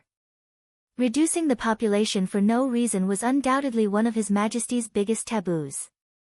Brian was well aware of this. Before Guel's letter arrived, the firearm battalion commander had already prepared to deal with it. What if they fail? Guel's burnfire rubbed his forehead. If I remember correctly, it has only been 3 months since they started training with firearms, right? Then they'll be killed, and their tribes will become slaves of Iron Sand City. Brian closed his eyes. Before we set out, I said that this battle is not for me, but for themselves. I've given them sharp weapons that can fight against the Iron Cavalry. If they still can't protect their tribes from the butcher knives of the enemy, then they don't deserve to be part of the army of Grey Castle. For me, it's just training a new group of people. Guels looked at Brian seriously for the first time, as if he had a new understanding of this young officer. Moreover, you've forgotten that 3 months is only the time for firearms training. He continued, in addition to firearms, they also have knives, daggers, fists, and teeth. These weapons have been trained since the moment the Sand people were born, haven't they? The members of the Sand Nation army that Brian had selected were all from the small tribes that were stationed here. They were different from large clans like Wildflame. Although they chose to stay at the front line of Grey Castle, they were still concerned about the tribes in the oasis. These people did not have a unified background, but they could form an invisible bond between the two places. They were the best source of soldiers for the local army. And the obsolete old flintlocks became their standard equipment. Suddenly, there was the sound of hurried footsteps outside the tent. "Stop!" the guard shouted. "I'm Jodl from the ambush team. I have something to report to the battalion commander." "Let him in." Brian opened his eyes suddenly. The curtain was lifted, and a man with blood all over his face stumbled in. He swayed a few times, and as if he could no longer support himself, he knelt on the ground on one knee. Although he was panting, his eyes were as bright as stars. "You're tuning in to the Blissful Bookshelf YouTube channel. We're so grateful for your support, and don't forget to subscribe to join us on this incredible journey through captivating stories. Your generosity through donations truly makes a world of difference, as it's the primary source of revenue that allows me to expand and enhance this channel for you. Thank you from the bottom of my heart for being a part of this adventure.